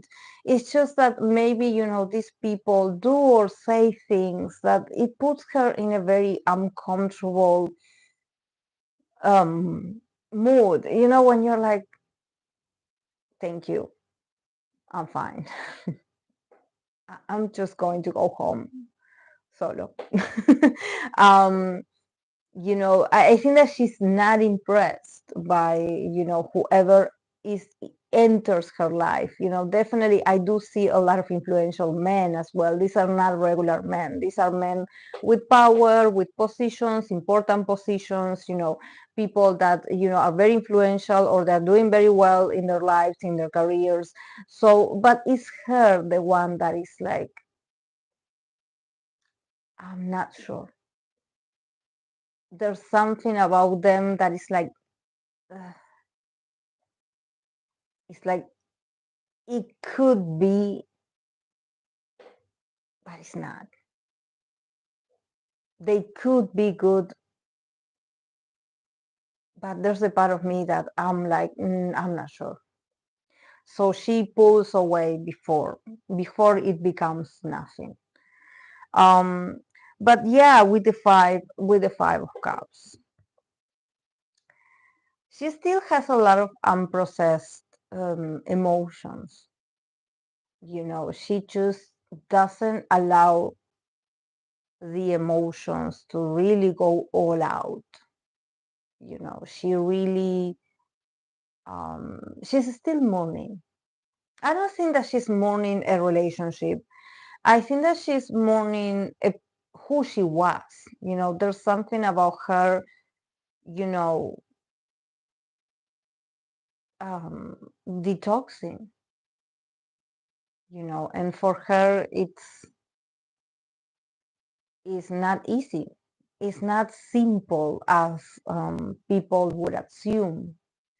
That maybe people will be like, oh, but she's so successful, she has already moved on, a lot of years have passed, but maybe there's a part of her that she still has unprocessed emotions. It can be sadness, it can be anger, it can be frustration, it can be pettiness, it can be a lot of, but it feels strong. It's just that to unravel all of that is, she has to find the right therapist. She has to find the right person that can assist her in this detox, emotional detox. It cannot be done by anyone. It has to be with someone that first she has to allow you to get close to her. Um, because she's grieving. And I wonder what she's grieving. I wonder if it's not just the relationship that she's grieving. Did she have like a miscarriage or something like that? Does anyone know?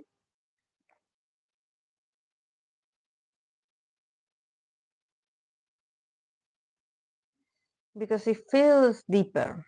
It feels deeper. It feels like she really got like a very low blow. Like, I don't know what happened to her, but it was bad. Um, mm, mm, yeah.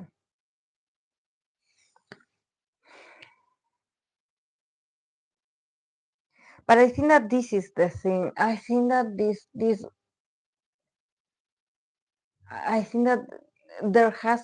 the only way to, help her lose that, get rid of that blockage is for her to release the emotion.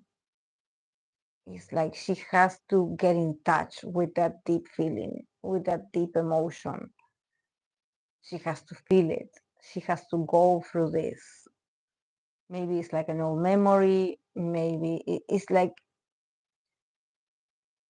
it's just that it's very sensitive. It's a very sensitive part of her that you have to be very extra careful when you go that deep with her.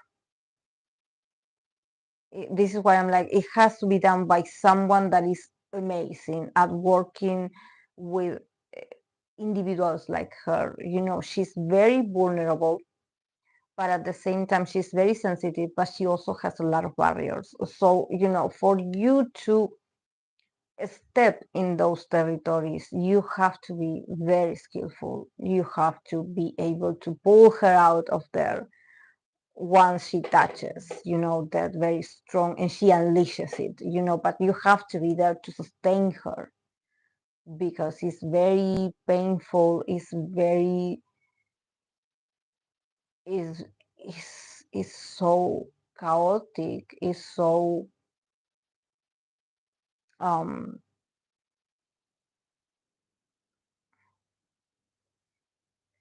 I don't know.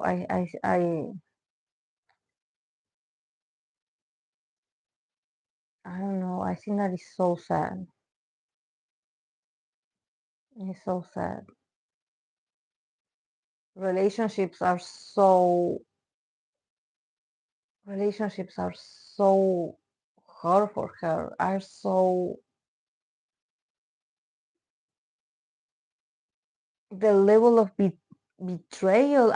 Something happened that I don't know, but I think that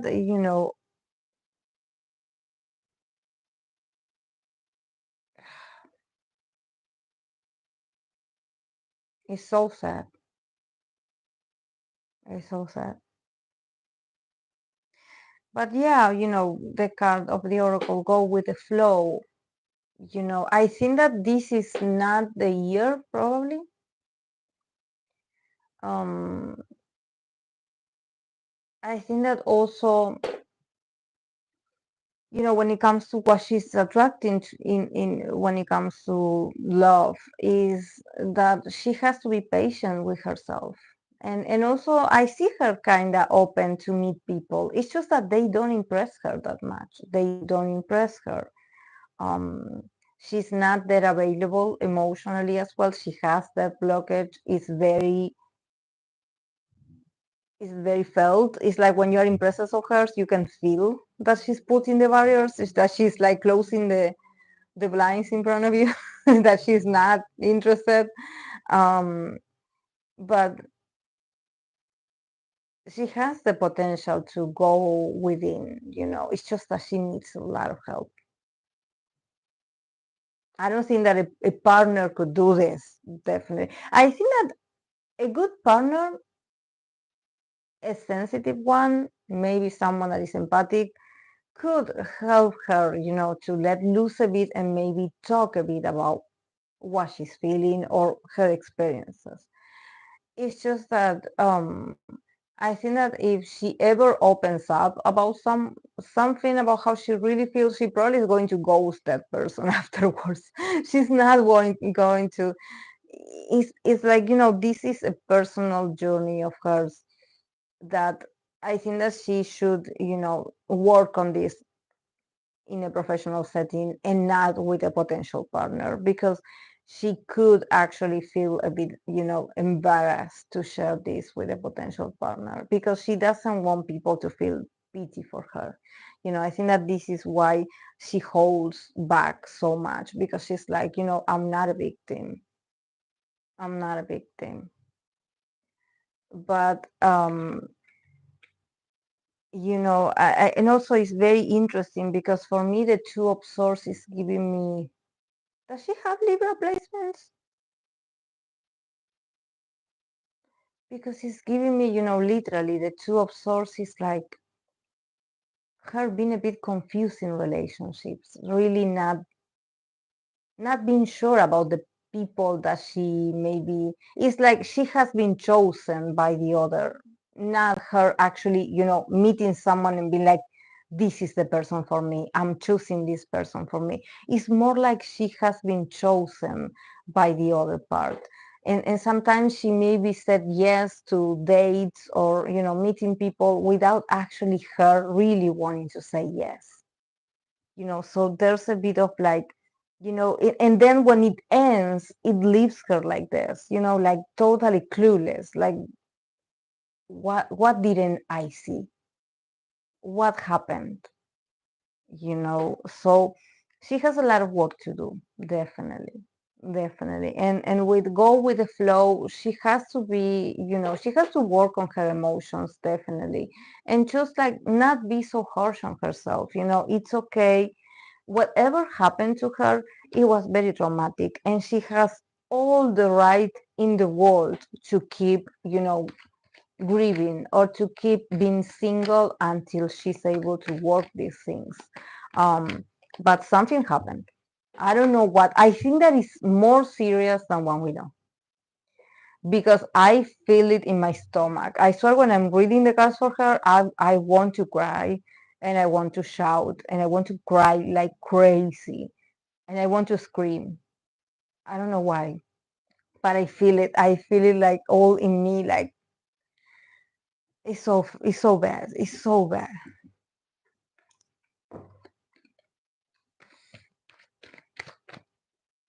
Mm. Ah, She has Libra moon, Scorpio sun. Okay. Yes. Her Venus has tough aspects to Saturn. Makes a lot of sense based on what you said and the energy you're picking up. Yeah.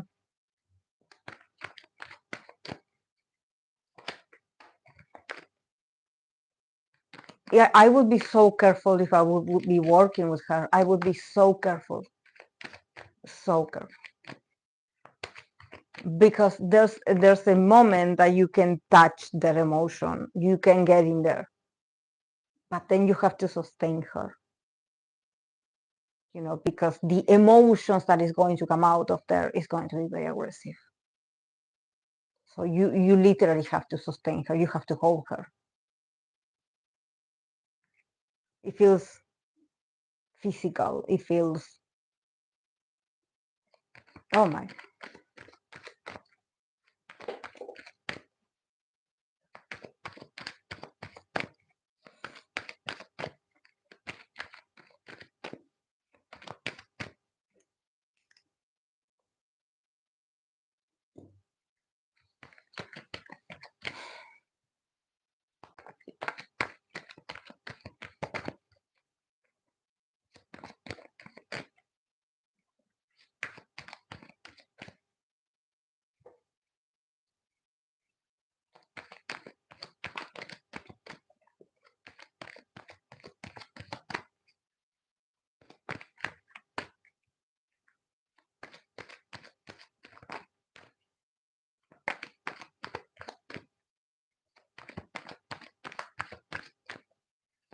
Okay.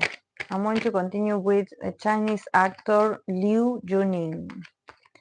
Liu Yuning. Liu Yuning. What is he attracting in love?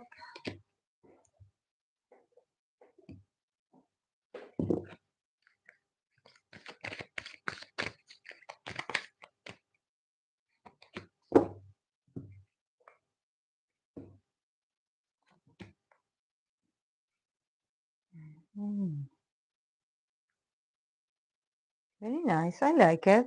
Okay, for the actor, for Liu Yuning, we start with the Three of Wands. We have the King of Swords.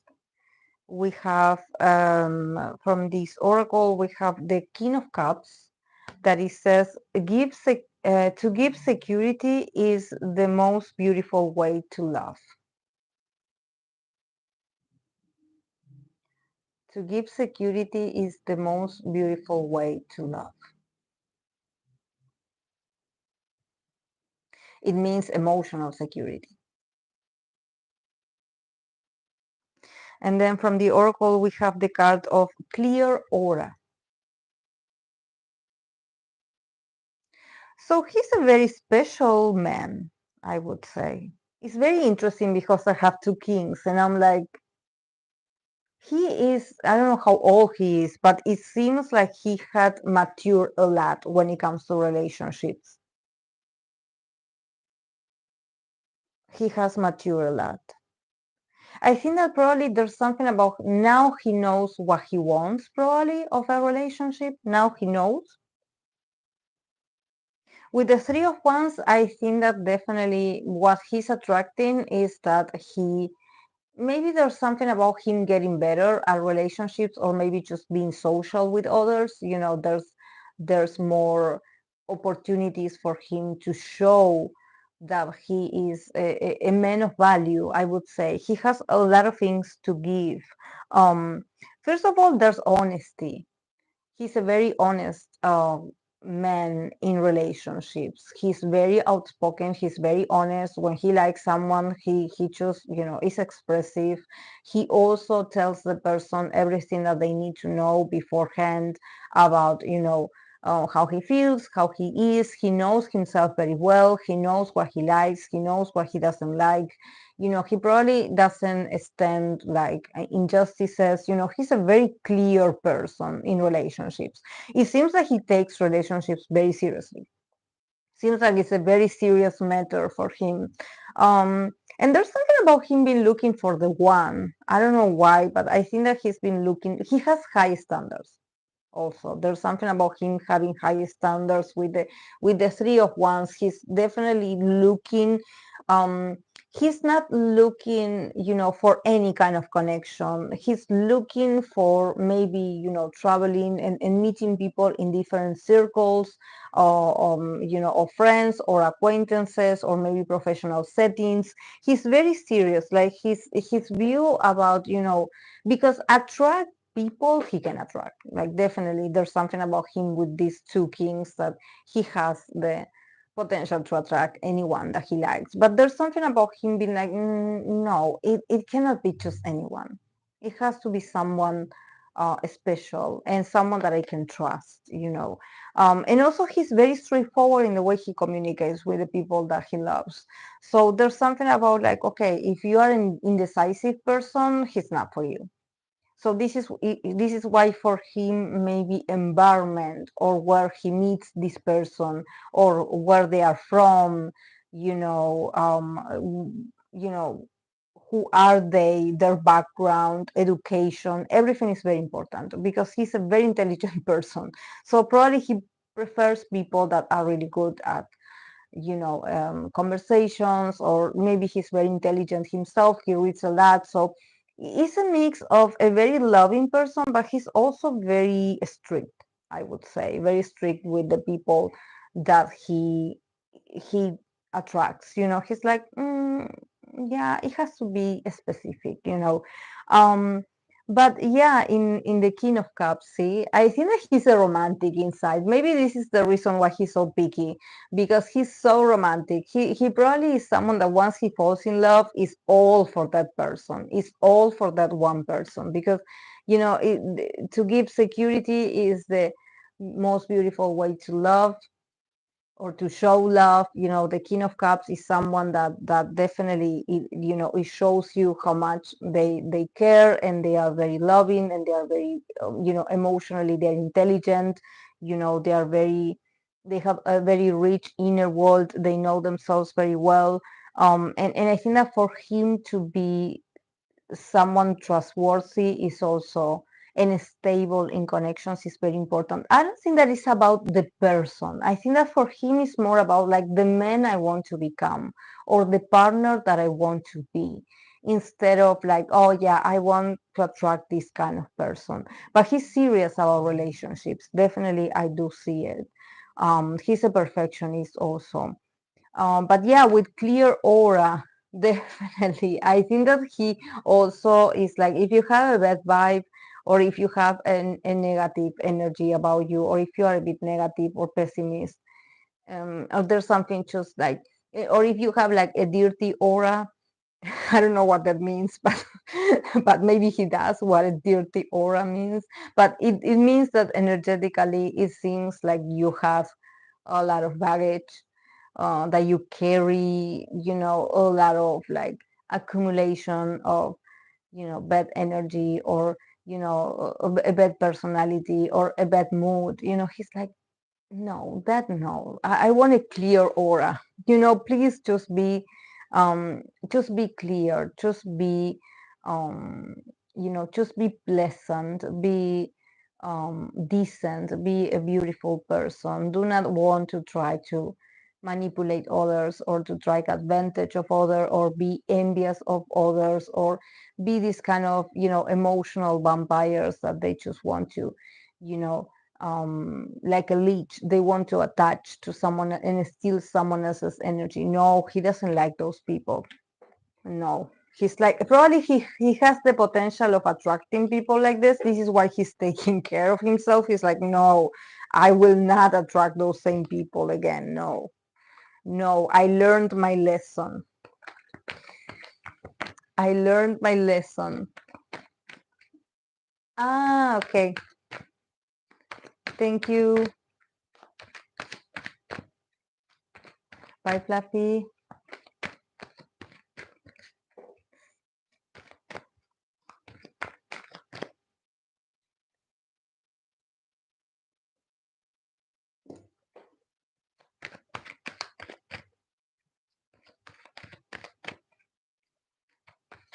Okay, I'm going to continue with TXT Beomgyu. What is he attracting in love?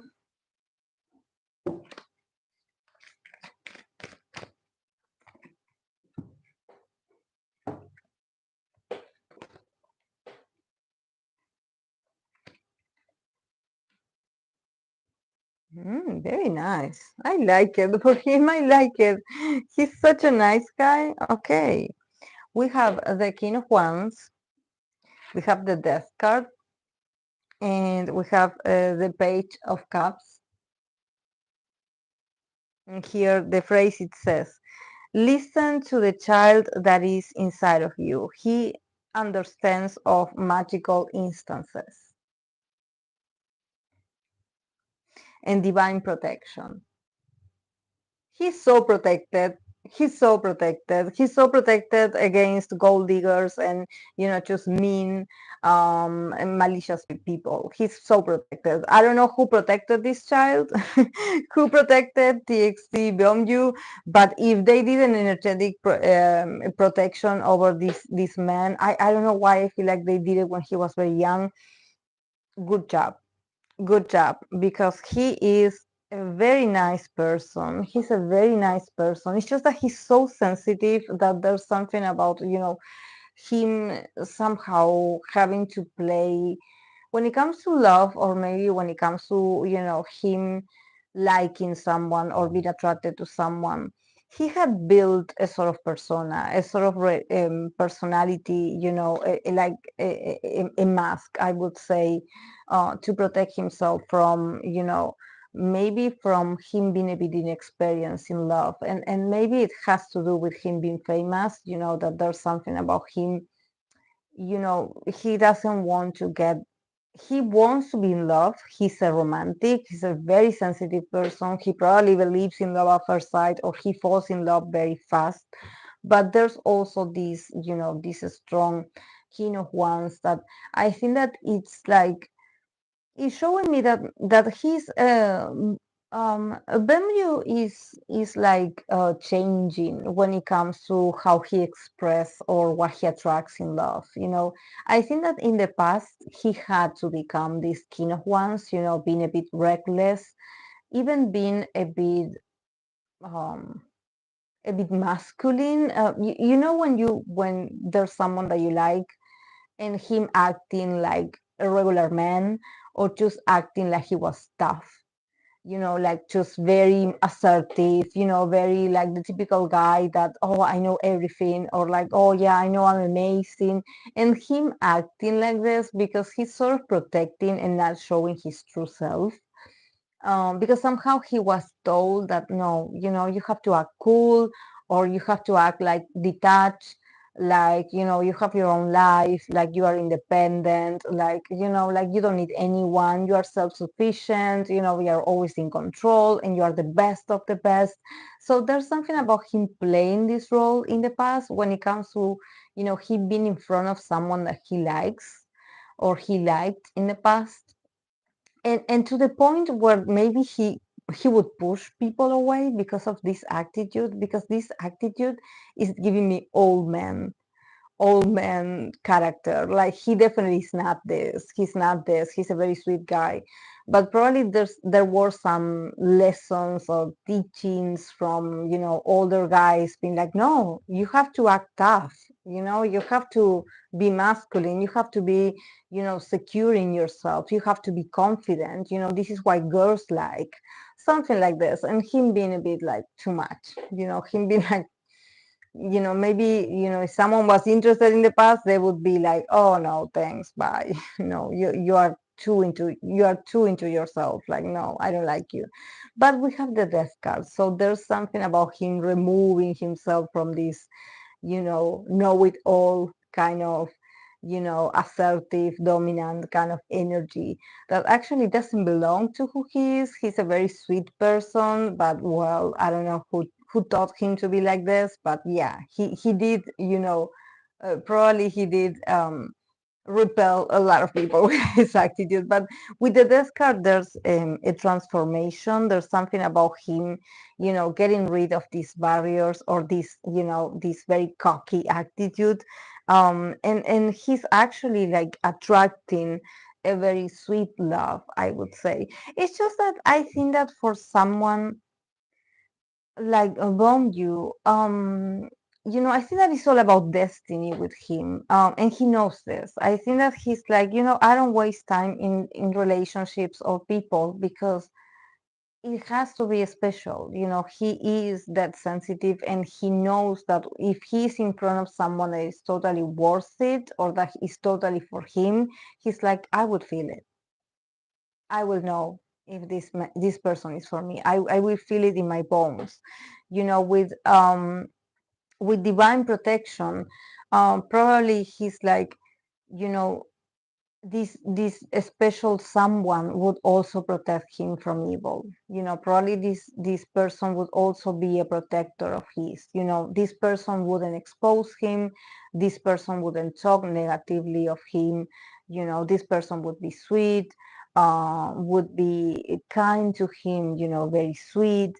It has to be very sweet like him. It has to be a very sensitive person, just like him, because he has to feel like that person, like they recognize each other's frequency somehow, because if also the other part has like a huge ego, or they are like, oh yeah, because I'm beautiful and everybody wants me, he doesn't like that. He doesn't like people that draws too much attention to themselves. And here I do see, with the page of cups, that it says, listen to the child that is inside you. He understands of magical instances or magical instance. I think that he's still a child inside, and there's something about him believing in magic when it comes to love. So for him, he wants to experience this very magical experience next to someone, and he's open. He's a bit much vulnerable this year. He's like, okay, or maybe his intuition is like, that person could be close to you, could be near. I think that someone like Beomgyu, he doesn't need a tarot reader. He is the tarot reader himself. He is like, he has a protection. All his chakras are aligned. I think that he is a good, sensitive person. That he's like, when I'm next to my person, I will know it. I will know if they're the one. I will be waiting for them. I'm open. But in order for him to pick the energy, he also has to connect with his inner child. He has to connect with his inner child. His inner child, his innocent part, is going to let him know, okay, this moment, this person is magical. This person is special. Pay attention. Get close to them. Listen to them. Ask them to play with you. Something very naive. It has to be like a very naive, even childlike kind of interaction. But this is the way the connection is going to unfold. It cannot be from the place of like, oh, I'm famous and you're famous, so I guess we're meant to be. No, it has to be from a very ethereal, sensitive kind of moment. And I think that this person could also be a bit childish, because both of them will get it. They will get it. They will be like, oh, so you want to get to know me better? You are inviting me to play? Like, it feels very nice. It feels sweet. Bye, Saint Pool. Thank you for stopping by.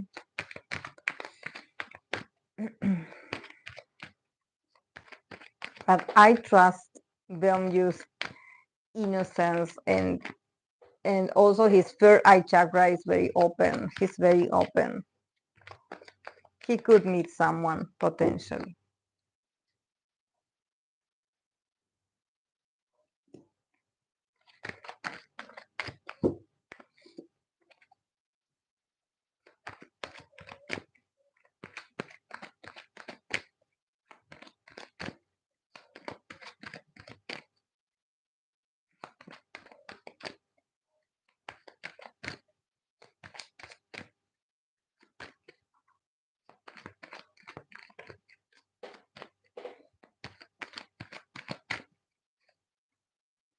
Okay.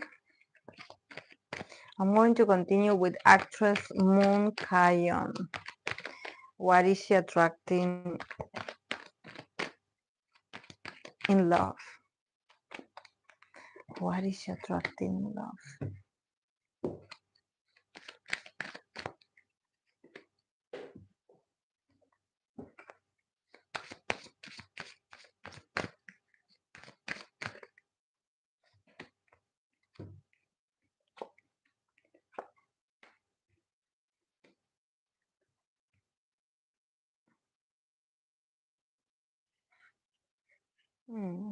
Okay, for her, Knight of Swords, the Moon, Ace of Swords, and in here the phrase it says, believe in the potential of your ideas. Believe in the potential of your ideas, Ace of Swords. And in here we have the card of understanding.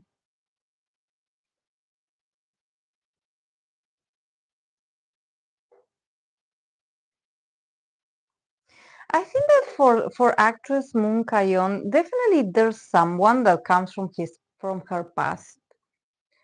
There's someone that has been part of her life for maybe quite a while. I don't want to say a lot of years, but there's someone that, and here there's a lot of swords. So I'm like, there's a lot of back and forth of communication, but somehow this person, this Knight of Swords, um, with the Moon card, I think that what she has been attracting in love is this person confusing her with communication, with messages. Maybe they were over already, or they finished, or she got tired of him. Maybe not being clear, lying to her about things, and her finding out, because with the Ace of Swords, she's seeing the reality. What is she attracting in love? Clarity of ideas and perception. She has to see the reality. Honestly, this person could seem very enthusiastic to talk to her when he wants to talk to her, but somehow with the Moon is like whatever they are saying is full of BS. He's not trustworthy. He's not trustworthy. He doesn't have feelings. He doesn't care about her. It's just, full of um, maybe passive aggressiveness. Maybe this is someone that is really good with words, or he just knows what to say to her, to keep her somehow, in this confusion. I think that this person is occupying, is taking up space that actually this deserves to be, there has to be place for someone new, because this person is problematic. This person is a liar, a pathological liar, I would say. So I don't like him. I don't like him. And I'm glad that somehow she's seeing, what she's attracting that the veil has been lifted, that probably she's like, you talk too much or you say all those things to me, but it doesn't make any sense, because in reality this person is not present, this person is not loving her, this person is not being active, supporting her or being part of her life or showing up, or just being there, her emotional support, her financial support. I don't know, I think that this person comes and goes. And the thing is that he's really good at selling her a fantasy, and also he's really good at getting inside her mind and confusing her, or maybe twisting her words. And I think that probably she has a pattern of maybe going out with guys like this. And this is why with the Ace of Swords, the advice goes very straightforwardly towards her. It's like, believe in the potential of your ideas. Come on, girl. You're smarter than this. Cut the confusion. This person is not going to change. So you have to change. What are you going to do? It's like the evidence is there. If you stay with someone like this, you will be immersed in confusion for a lot of years, because they don't stop. But yeah, the kind of understanding, see? She probably needs a long time to sort of process this, that she has been somehow getting or understanding, or is finally, like, the information, the clarification is reaching her mind, her heart, her soul, her whole being is finally understanding that this person took a place, a role in her life or her heart or her emotions that they didn't deserve. This is not a good lover. This is not a good person even. So I think that with the kind of understanding is that she has a lot of work to do to, maybe she also wants to gain information, or to, somehow learn about, like, okay, how did I fall for this? Why? What did I do wrong? What didn't I pay attention to? What did I miss? Because she's a very intelligent woman. But I don't know, this person is very convincing, is also very confusing. So I understand that, this person can be, really good also at selling her fantasy. But I think that she needs to not be associated with this kind of people, not only romantically, but also, not ever. Not even, let's not even talk about money and finances, because these kind of people could ruin you. But yeah, with the kind of understanding, she has a lot of, self love, self actualization. She has to, connect with herself, with her own value, trying to also make sense of maybe what she went through with this person and let it go. There's a lot of teaching, there's a lot of learning to do. So yeah, she has to let this go.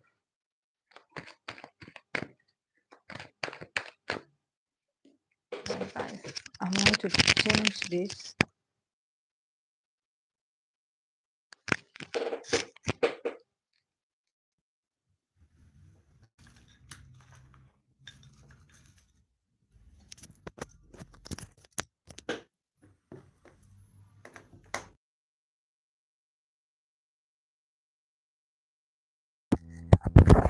I'm changing this just in case, something happens, because since I don't have that many people, maybe you guys cannot let me know if this runs out of battery. So I'm changing it now. Let me know if you can hear me well, please.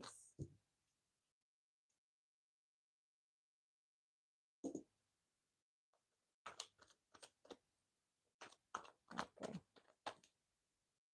I'm going to continue with Bibi. Bibi, what is she attracting in love?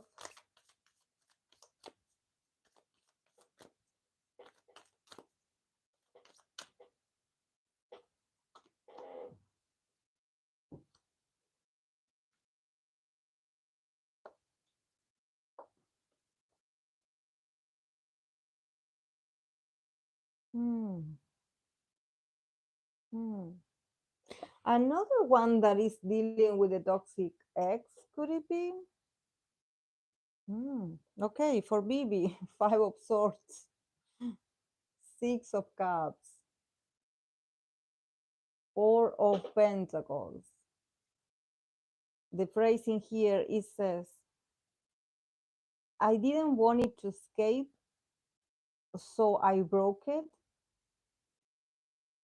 because of how tightly I held on to it. It's very interesting. It's very interesting because in here, if you see the person is, the Four of Pentacles is like holding on very tight. But if you see he's squishing it, he's holding on very tight that there's cracks. It is broken, the pentacle. It has,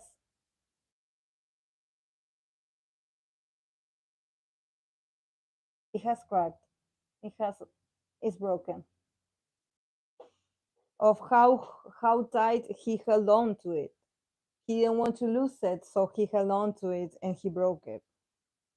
And then we have the card of freedom. Yeah.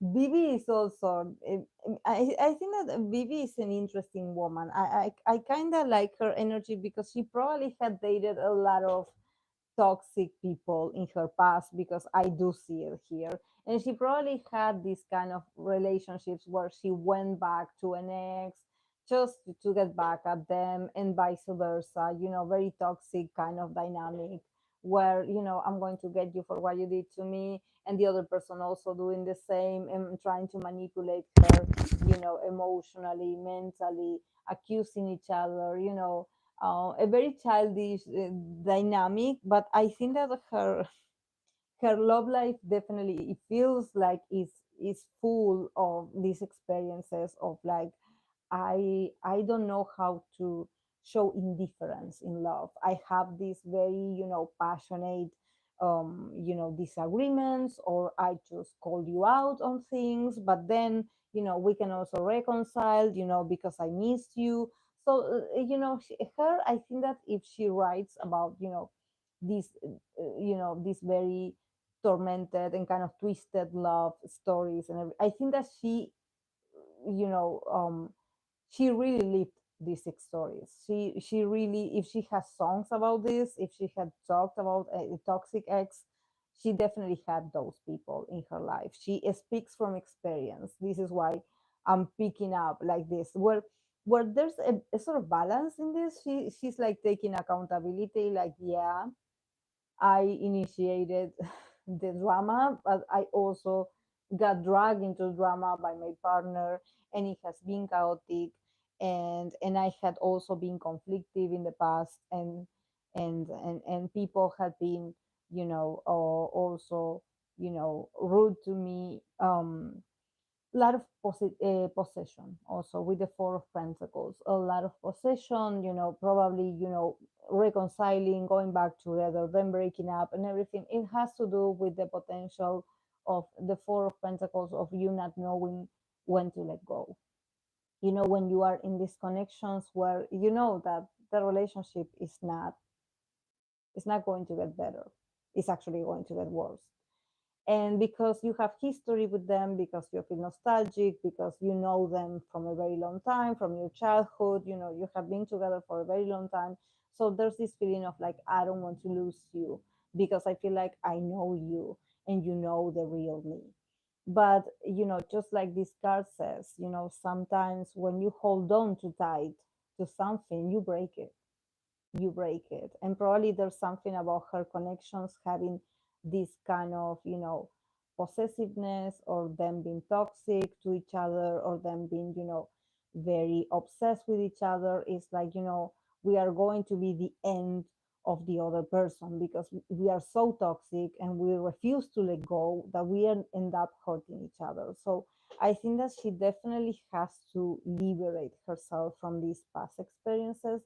That I think that the cards are so sincere and are so relatable. I think that there's something about Bibi just, being she knows about relationships.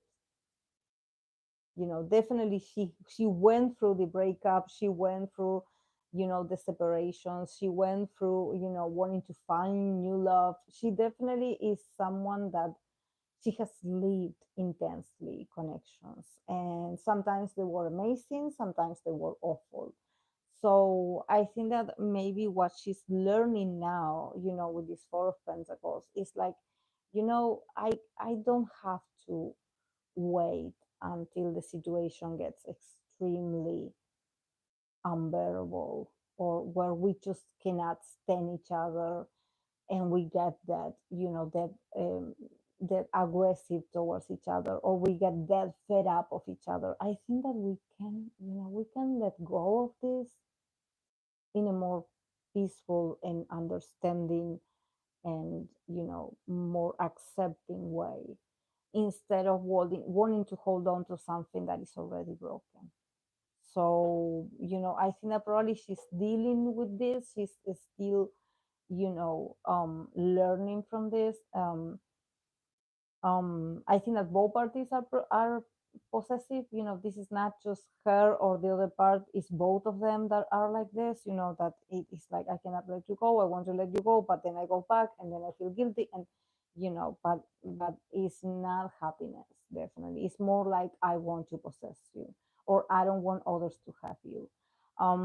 But yeah, with the card of freedom, I think that what she's attracting, I think that definitely she has to liberate herself, from this kind of interactions in love, even though she can be a magnet for this kind of connections. I think that there's something about her, maybe in relationships for the first time, if she can be stay single, or just try to avoid drama in relationships and just enjoy your freedom. Learn to be with yourself, by yourself. Don't get that immersed in these dynamics, and just let go. Let go of control, let go of possession, and just stay in the freedom. In the freedom of knowing who she is, what she wants out of a relationship. Just liberate yourself from all this stress, from all this drama, from all this tension. I think that this woman needs to experience this freedom. Especially in relationships. I think that she can be in a relationship, but the relationship has to give her this. They have to give her the freedom for her to be who she is and to do what she wants to do individually, and not feeling like she has to be dependent on, not having an ex, or a partner being upset at her because she's famous, or because she has fans, or because she has things to do, or because people love her very much, or because she has a lot of friends and acquaintances, and she's popular, because she's definitely a very popular person, but somehow connections never allow her to feel free. It feels like, oh, to be in a connection, you have to suffer, or you have to be insufferable to each other. Somehow you have to hold on very tight to your lover, otherwise you're going to lose it.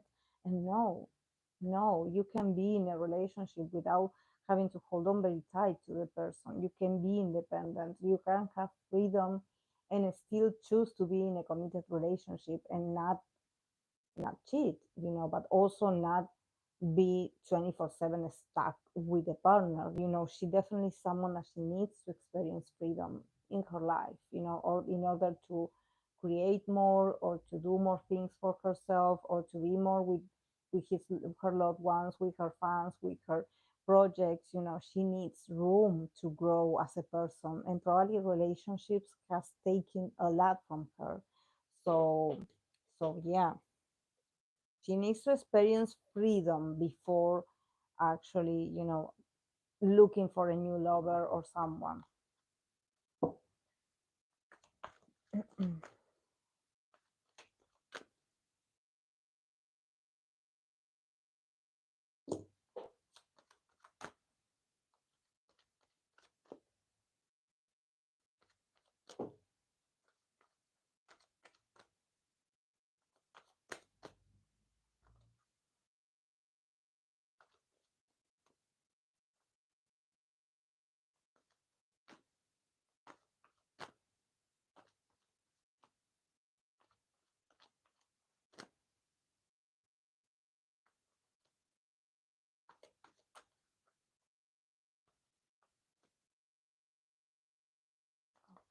I'm going to continue with the actress Chae Soobin. Chae Soobin, what is she attracting in relationships? Chae Soobin,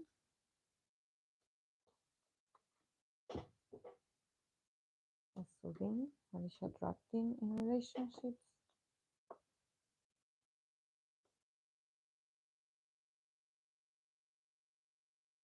Mhm. Hmm. Okay, Chae Soobin, we have the Ten of Swords, we have the Moon card, we have the Three of Pentacles, which is I was looking at this because usually the Three of Pentacles it has like people working, three people working, and in here there's no one. They left. Where are they? They left the cards. And the phrase it says, it's not just to fulfill your part, it's also to collaborate and grow exponentially. Mm. Okay, and then we have from the oracle the card of self-acceptance. So yeah, for Chae Soobin,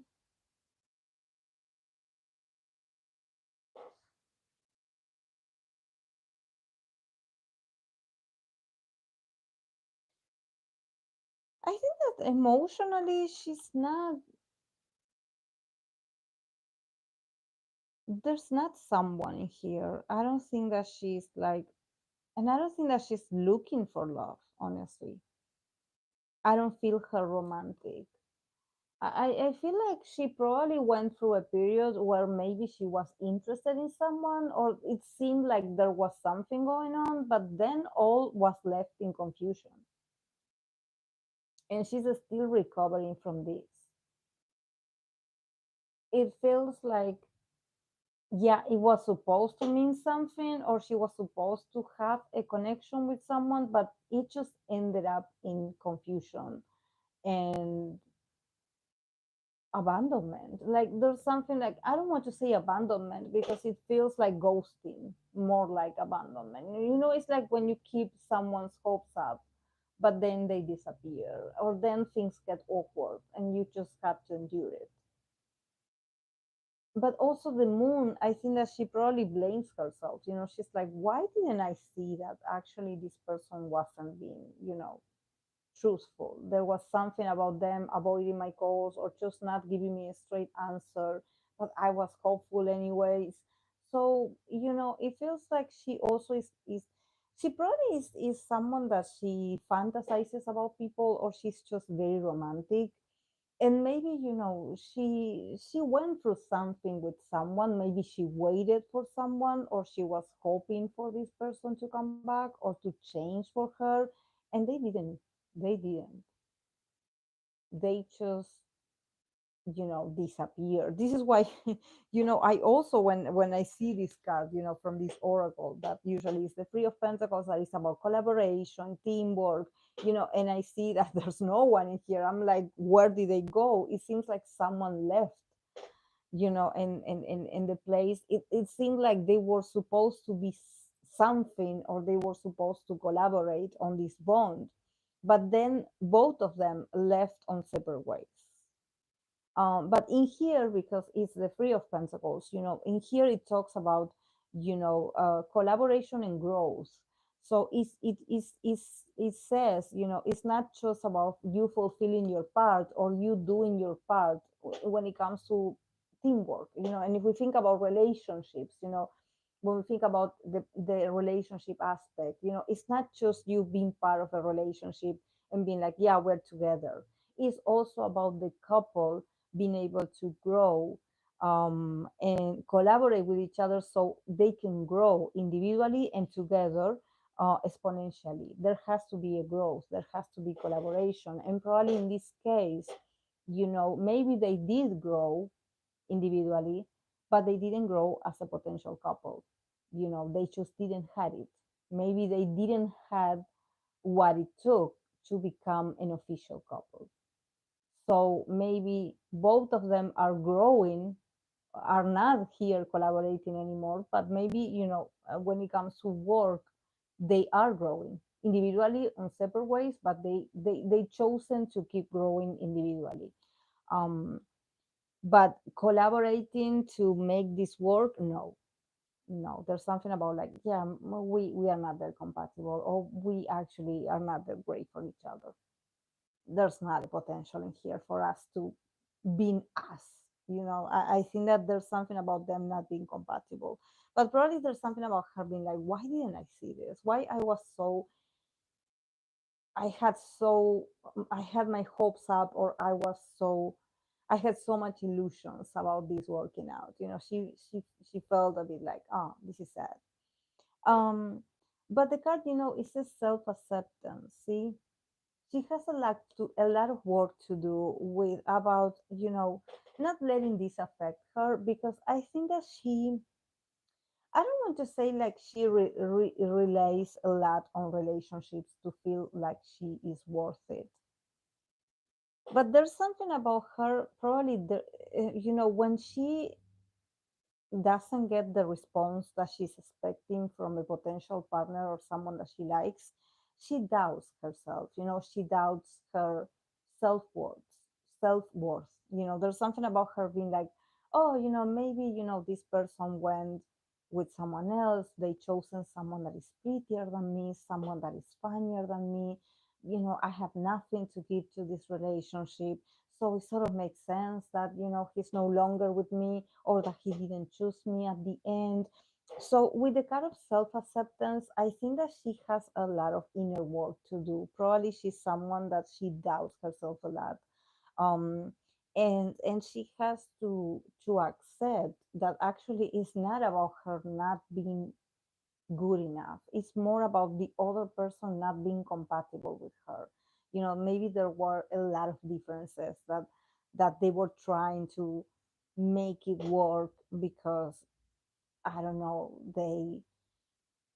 um, they got along at certain parts. And I wonder if she had to also give in a lot in order to build a chemistry with the other person, or to build a connection.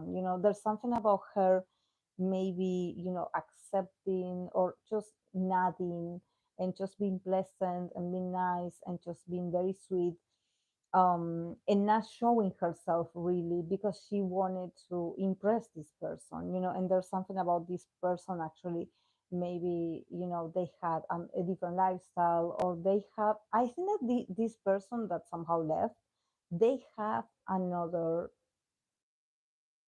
ideal girl. They have another type that they like, and this girl, Chae Soobin, is not. It's not that. It's like they have a good relationship, but she's not the ideal that this person wants.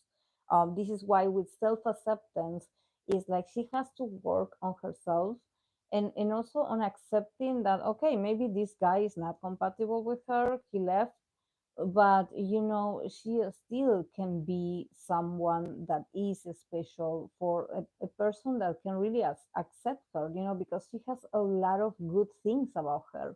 It's just that probably she doesn't know that she has these attributes. It's like she thinks that there's things about her that she has to modify, in order to like someone, or to make someone stay with her. But actually, no, it's about her accepting her own, accepting and recognizing her own potentials. What makes her attractive, what are her, what makes her cute, what makes her, shine, what makes her unique. There's something about her not knowing who she is yet in relationships, and she has to work on this if she wants to find love, because it's not about the person that left, it's about her not knowing who she is.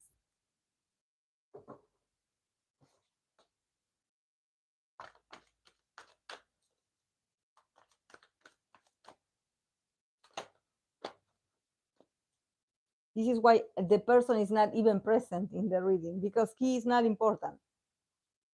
The important one is her.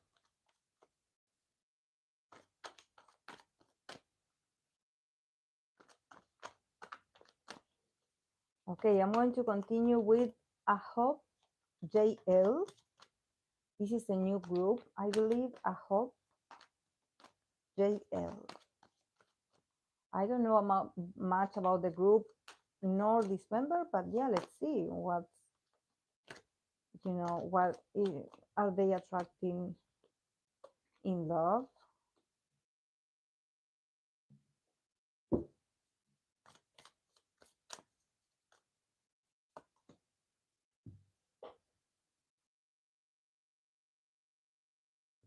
Hmm, nice. A divine love. Very special also. These young idols are so romantic. I do like their energy. I do like them. We have King of Swords. We have Ten of Cups. We have Two of Wands. That the keyboard, the phrase, sorry, I always say keyword, but in here there's a full phrase.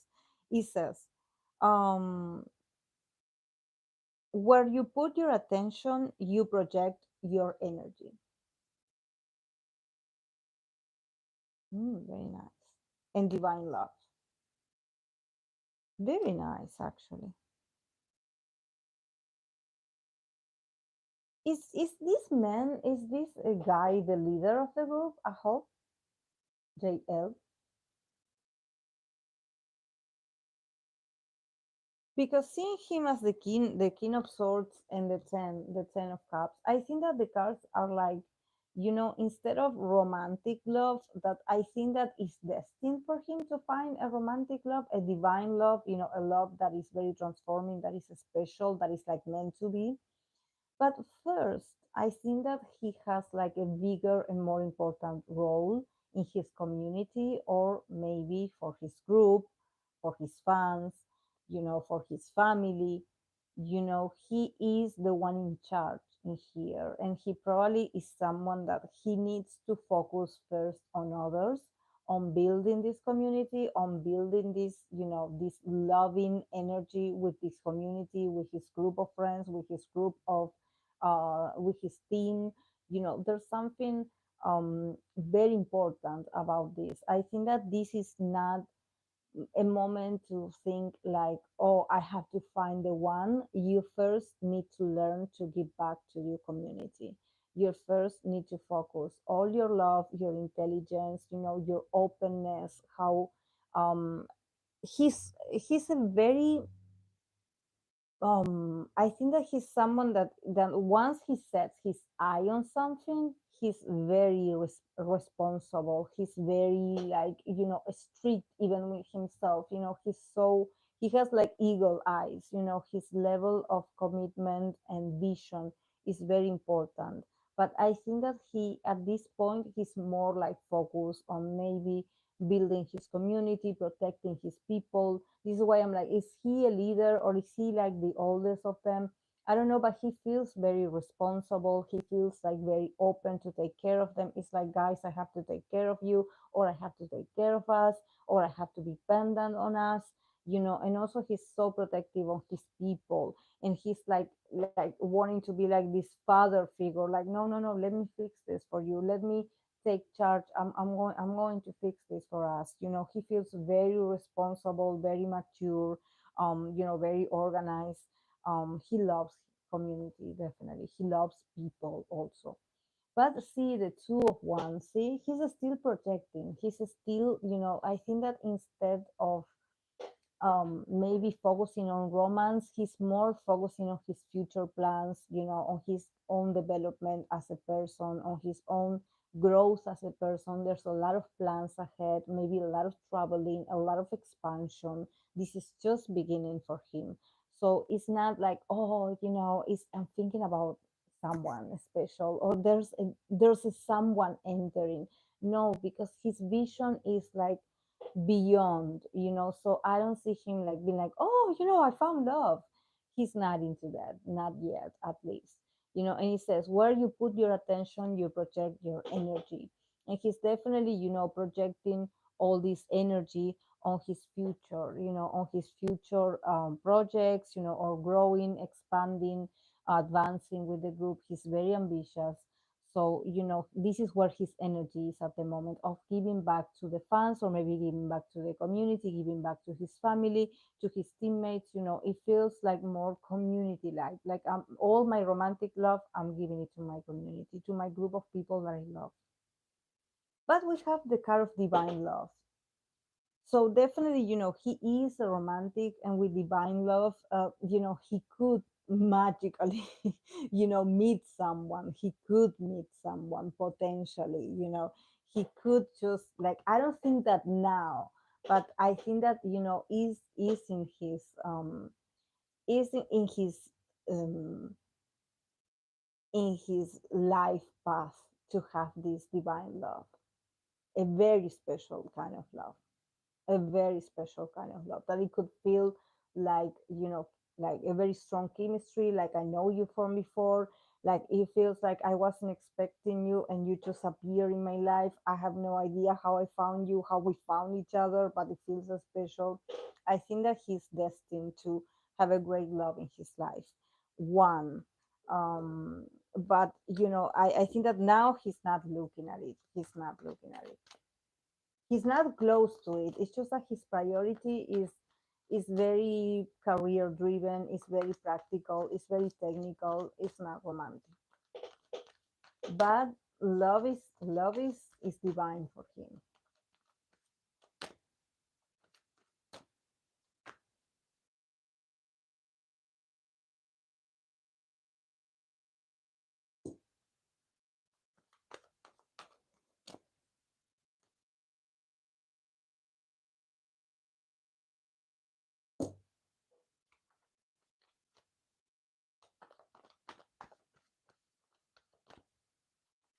Okay. Okay, I'm going to continue with the actress Seo Yeaji. Let's see for her what she's attracting in love. What is she attracting in love? Seo Yeaji.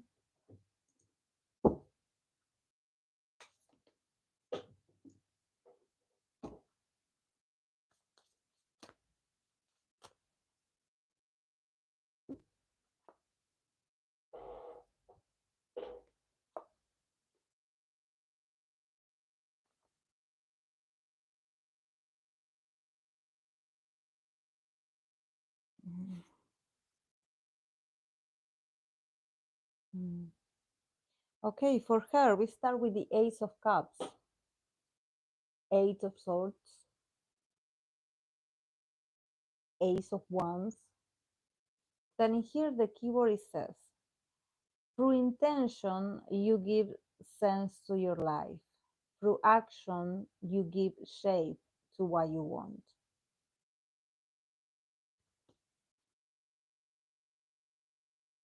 And we have the card of inspiration.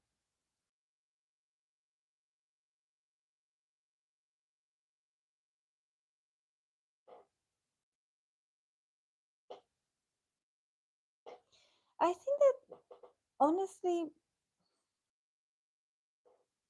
I think that she's still not 100% open. Like, she is receiving the love, she's somehow, and also I see the card, like, this is very Jon Snow female version. I feel it like she is, coming back from a very cold winter of her soul. It feels like, she still feels a bit like icy, like cold, like, yeah, stay over there, and I think that you know she's learning to accept, you know good interactions, people be nice to her. I think that people were really mean to her. Like, there's something about her still remembering this and being like, are you being nice with me because you want something out of me, or do you really like me? So, even though I think that she is receiving love, she is like seeing that she's receiving the sweetness, the invitation. She's slowly, getting accustomed emotionally that, okay, you want me here, you want to see me, okay, thank you. But the Eight of Swords is like her still feel like a bit doubtful of like people's intentions. Like, why are you asking me out? What are you testing me? What do you want of me? Do you want to talk about me in the press? Do you want to spread misinformation about me? So there's something about her not being entirely, um she mentally, she has a lot of flashbacks of, very hard times. So even though she is receiving love, she is being asked out. Definitely she is a beautiful woman. There's a lot of invitations, there's a lot of people interested in her, but she probably is a bit stuck. She still is like, yeah, I kind of want to see you, but I don't know if I want this to prolong. It's like, let's end this here. I had fun with you, but let's leave it here. It feels like she's the one that is somehow maybe not answering the text backs, and her somehow ghosting a few people, but it's because she's confused. She's like, are these people really interested in me, or are they trying to set me up in a trap? I don't know what is going on with the people around her, but she feels very much like, like, I'm afraid. I'm a bit, on the defensive. Like, I don't know what these people want of me, especially men. So, she must have her reasons why, even though she is receiving, you know, um, nice invitations and she's being treated right, there's something about her just not knowing how to continue from there, or not knowing how to take the next step to build a proper relationship. I think that here with the Ace of Wands, um, the good thing is that there's a beginning. There's an intention for her to start seeing people and start meeting new people. I think that she also is feeling the fire again. She's feeling the attraction. She's feeling beautiful. She's feeling sexy. Maybe also the men are very sexy themselves, or they are very passionate themselves. So there's a lot of, openness to new experiences, and very passionate ones.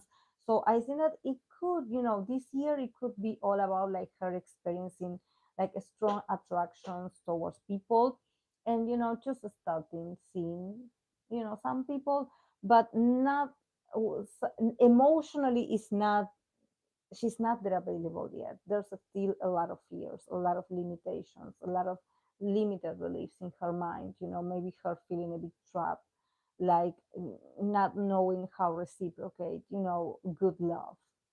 She's a bit traumatized, I would say.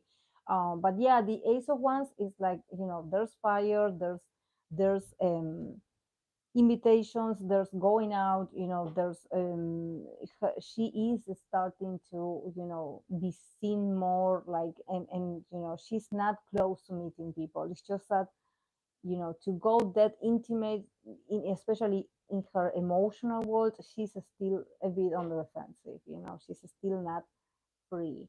But yeah, we have the card of inspiration, so definitely she's feeling inspired to go after love, to take a risk. She's an Aries woman. With the Ace of Wands, I was like, she's going to make it eventually. She's going to get out. She's going to expose herself. She's going to love again. It's just that, she has strong desires. She is very passionate herself. She is a very, she has, a strong energy herself. So there has to be someone that is able to be the man to that energy that she carries, because she's very confident, and she's a very passionate person. She's like, she needs a real man, a real man, not a child, not a man that looks like a man but acts like a child, that she has to tell them what to do. I think that this is the thing. There's no real men actually, or not. There's not men that are worthy of her. They lack personality. They may have the looks, they may have the bodies, but they don't have this. They don't have this. they are not great partners, they're not even great lovers, they are lacking. They are lacking in masculinity. This is why she is here with the ace of wands. She's usually the one that that has much more initiative than the men themselves. But well, she is regaining that inspiration of like, okay, I I'm enjoying the attention. I'm getting inspired. I'm getting in there. I'm getting in there. It's not like I'm getting in my feelings, but I'm feeling wanted. I'm feeling desired. I'm kind of liking this game. She's a hunter. She loves a good challenge. She loves a good challenge. But poor girl, there's just a lot of weak men around there.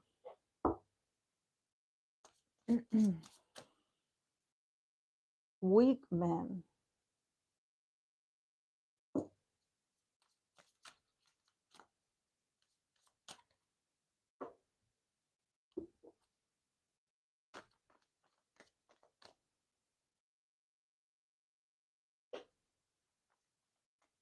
Okay, I'm going to continue with 17 S.coups.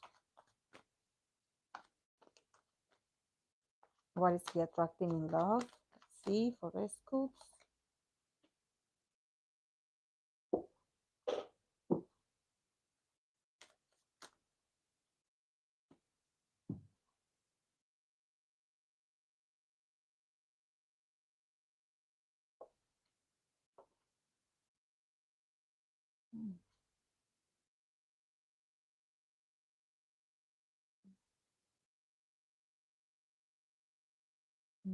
Okay, for S.coups, we start with the hangman,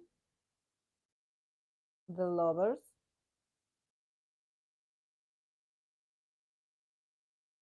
and we have the nine of pentacles. That it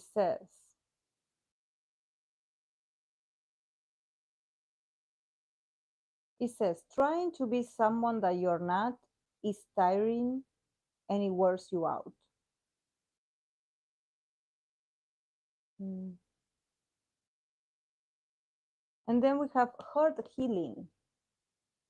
hurt healing, healing for the hurt.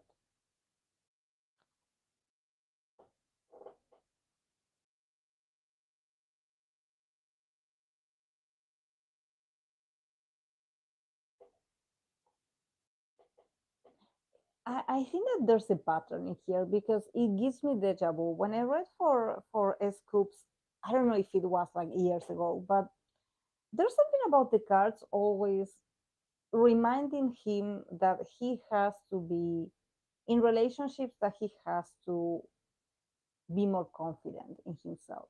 You know, there's something about him, like maybe in other aspects of his life he is confident, but there's something that in relationships is he's not fulfilling in there. I don't know if he's lacking in something emotionally, or just like there's a disconnection between him and another person. But for him, relationships are challenging. We have the hangman and the lovers, so I think that um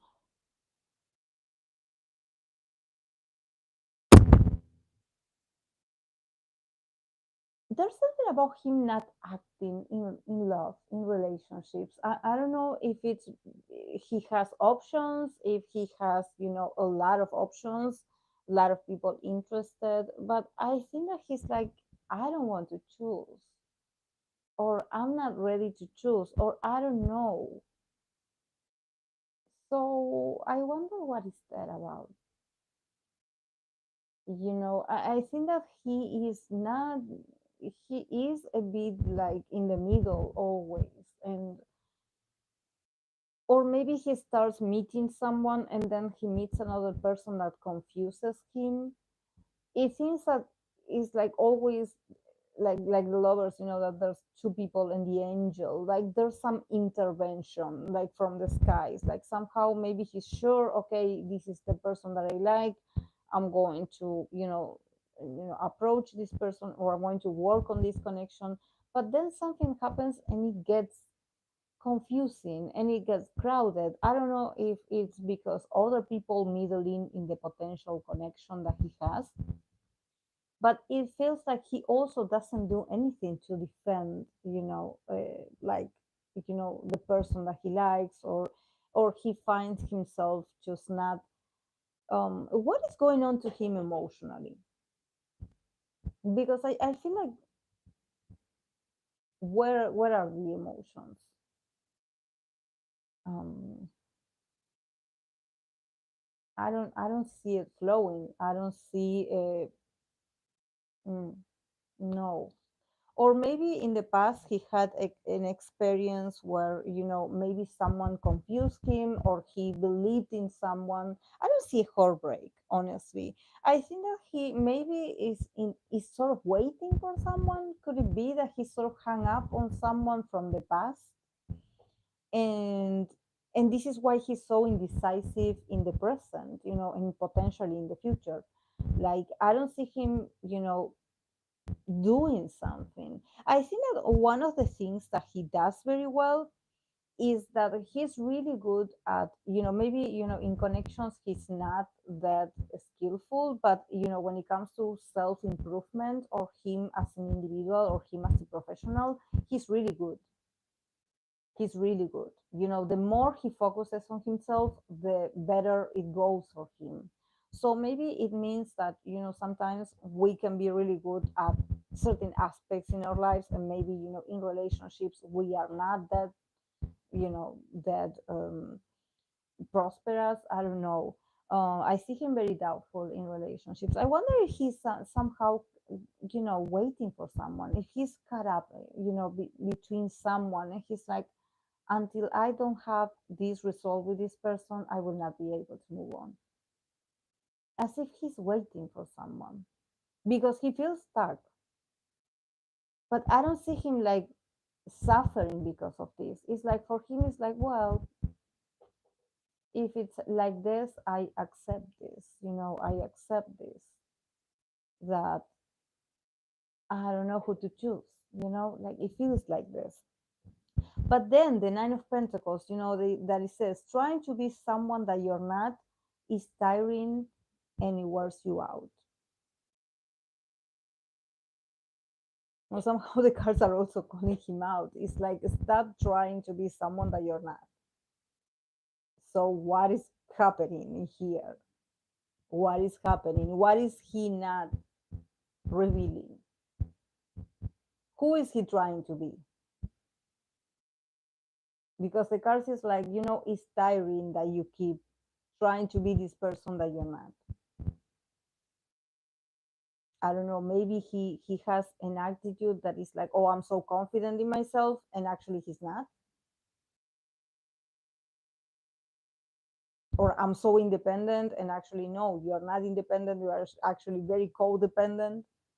um but the cards are like, get to work, because this that you are portraying is not the real you. So stop playing that role in relationships. It's like, make up your mind. It's like, what do you want in a relationship? It's like, what do you want to accomplish in a connection? And also the Nine of Wands, not the Nine of Wands, the Nine of Pentacles, and this, trying to be someone that you're not, and probably it also has to do with maybe that he could also attract people like this. People that they pretend that they are this value, like, I'm so valuable, I'm so successful, and actually then he gets to know them, and actually these people are fake, or they are scammers. So it's all about image. It's like he has to be very careful about what he promotes with his image in love, because sometimes maybe he attracts the wrong audience, or he attracts the wrong people. Also, the Nine of Pentacles is about reputation, it's about money, it's about you having all the talents, and you having all the success, and people being drawn to you by that, but at the same time, maybe they don't have the best intentions. They just want to be close to you because you're independent, or you're successful, and you're doing very well on your own, and they're like, oh, that's a catch. But it's not that deep. It's not that Maybe this is the reason why he doesn't choose. He's like, I don't think that this is authentic. I don't think that these people really like me for who I am. So maybe this is why he's holding back. Maybe there's a lot of people that they are not who they say they are. They are more after his fame than anything else. But yeah, heart healing. He has a lot of, the chakra of the heart. He has a lot of healing to do. He's closed off. It feels like I feel him that he's closed off. So I wonder if something happened in the past that I cannot see this in this spread, but there must be a reason. There must be a reason because he's sort of pendant, literally like the handman, but it seems like it's like, I put myself in this situation because, you know I'm like this. I have to be in this position in this moment in my life when it comes to romance or love. So how, like, him punishing himself, would it be like, I'm not deserving of love, I want to be single? Or because with the lovers, definitely, I think that definitely there's, you don't need me or the cards to tell you that this man is very attractive, and with the lovers he has the potential, and he has the people that are waiting for him, and people that he attracts a lot of people. He's so attractive, he's magnetic, but there's something about him not showing himself the way he is, being a bit wary about it, putting people on hold. I mean, like, yeah, I will let you know, we will talk later, but then nothing, nothing, no action, no decision. um, so yeah, he's not attracting much.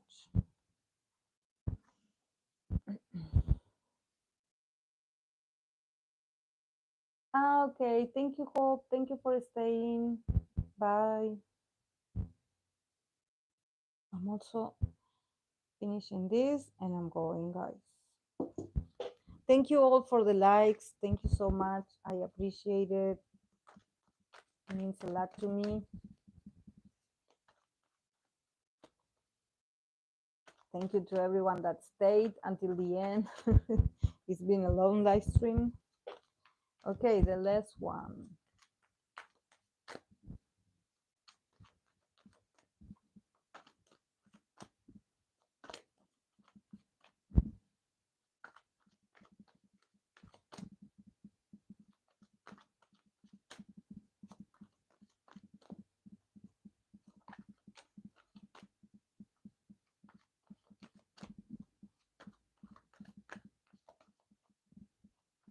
Okay, actress Kim Soohyun. Did I pull cards? Oh no, sorry. I was like, where are these? Actress Kim Soohyun. Kim Soohyun. What is she attracting in love? Kim Soohyun.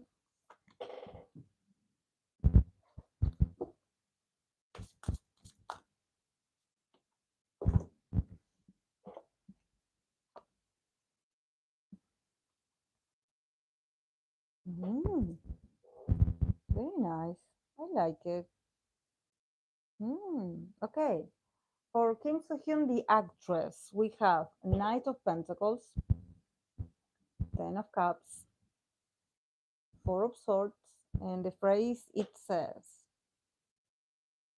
it has to give you tranquility, not an anxiety attack. I love it. I love it. And it says clarity. I love this phrase. This is very fitting for a healthy relationship connection. This is what you should all aim towards, a connection that gives you tranquility, peace, instead of an anxiety attack. And don't let, bonds, potential connection give you anxiety. If it gives you anxiety, it's not good. Get out of there. It has to give you tranquility. It has to give you peace of mind. It's not that difficult to build a healthy connection, communication, interaction. um I think that there's someone, she's already building something with someone in love. It's slow, but it's serious. Actress Kim Soohyun. I think that there's someone very modest but very loyal, and they're very happy together. I wonder if they started this year. This could be like a friend of hers, someone that she knows from before, but a very loyal person. With the Ten of Cups, is like, a very blissful union. Like, I love it. I love it for her. Truly happiness with this person. And also, this person is like working towards building an emotional security and happiness, and a happy ever after for her. So it's serious. It's serious. I do like it for her. And also with the Four of Swords, see, it has to give you tranquility, not an anxiety attack. So I think that she's actually very, she has a lot of peace of mind. She has a lot of clarity, just like the card says, literally. Maybe for the first time in her life, she's experiencing in relationships this level of peace and this level of tranquility that maybe she didn't experience before, because this person is very trustworthy. And also I think that she's also giving leaving somehow everything to this person. It's like, you do of the connection what you want to do. There's something about her not taking protagonism, like in the sense that she's not doing anything to keep this guy, this person in her life. This person is the doer. This person is like the one that is like consistently in there, showing up, be there, being present, being committed, and she's like resting, she's like trusting also, like, I leave it all in your hands. Are Could it be she's going to get married or something like that?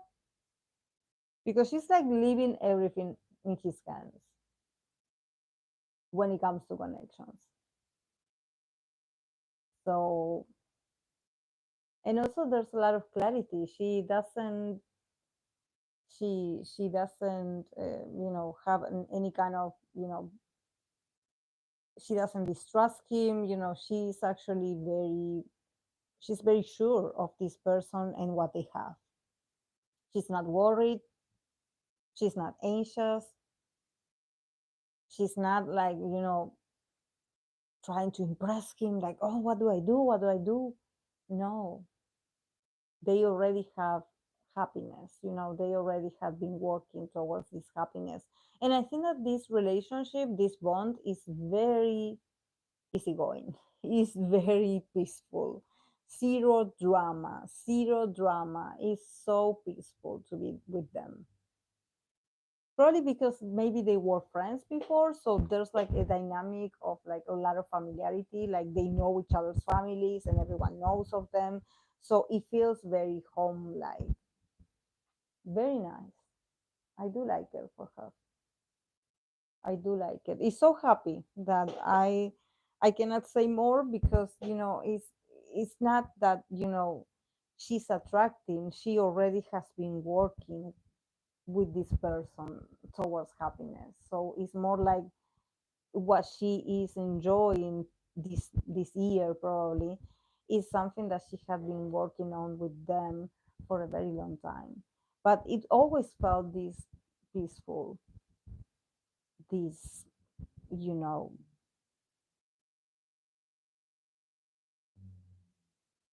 it's like things flow with them. Also, she's in a good mood also as well. She's not worried about him, she's not worried about the connection. She's very trusting, and she has her mind is very clear. She's like, I know it's him. is him the person for me,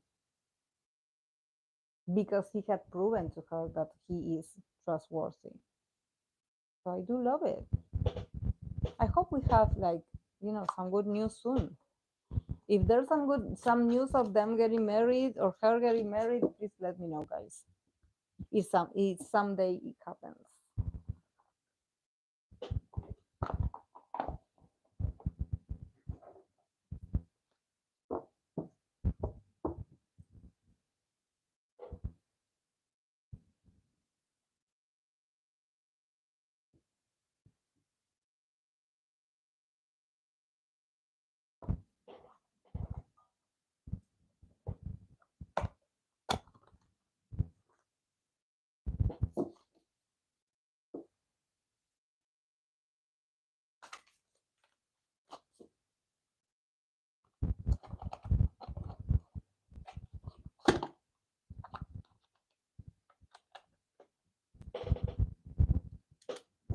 Okay, guys, I'm going to go 3 hours and 20 minutes.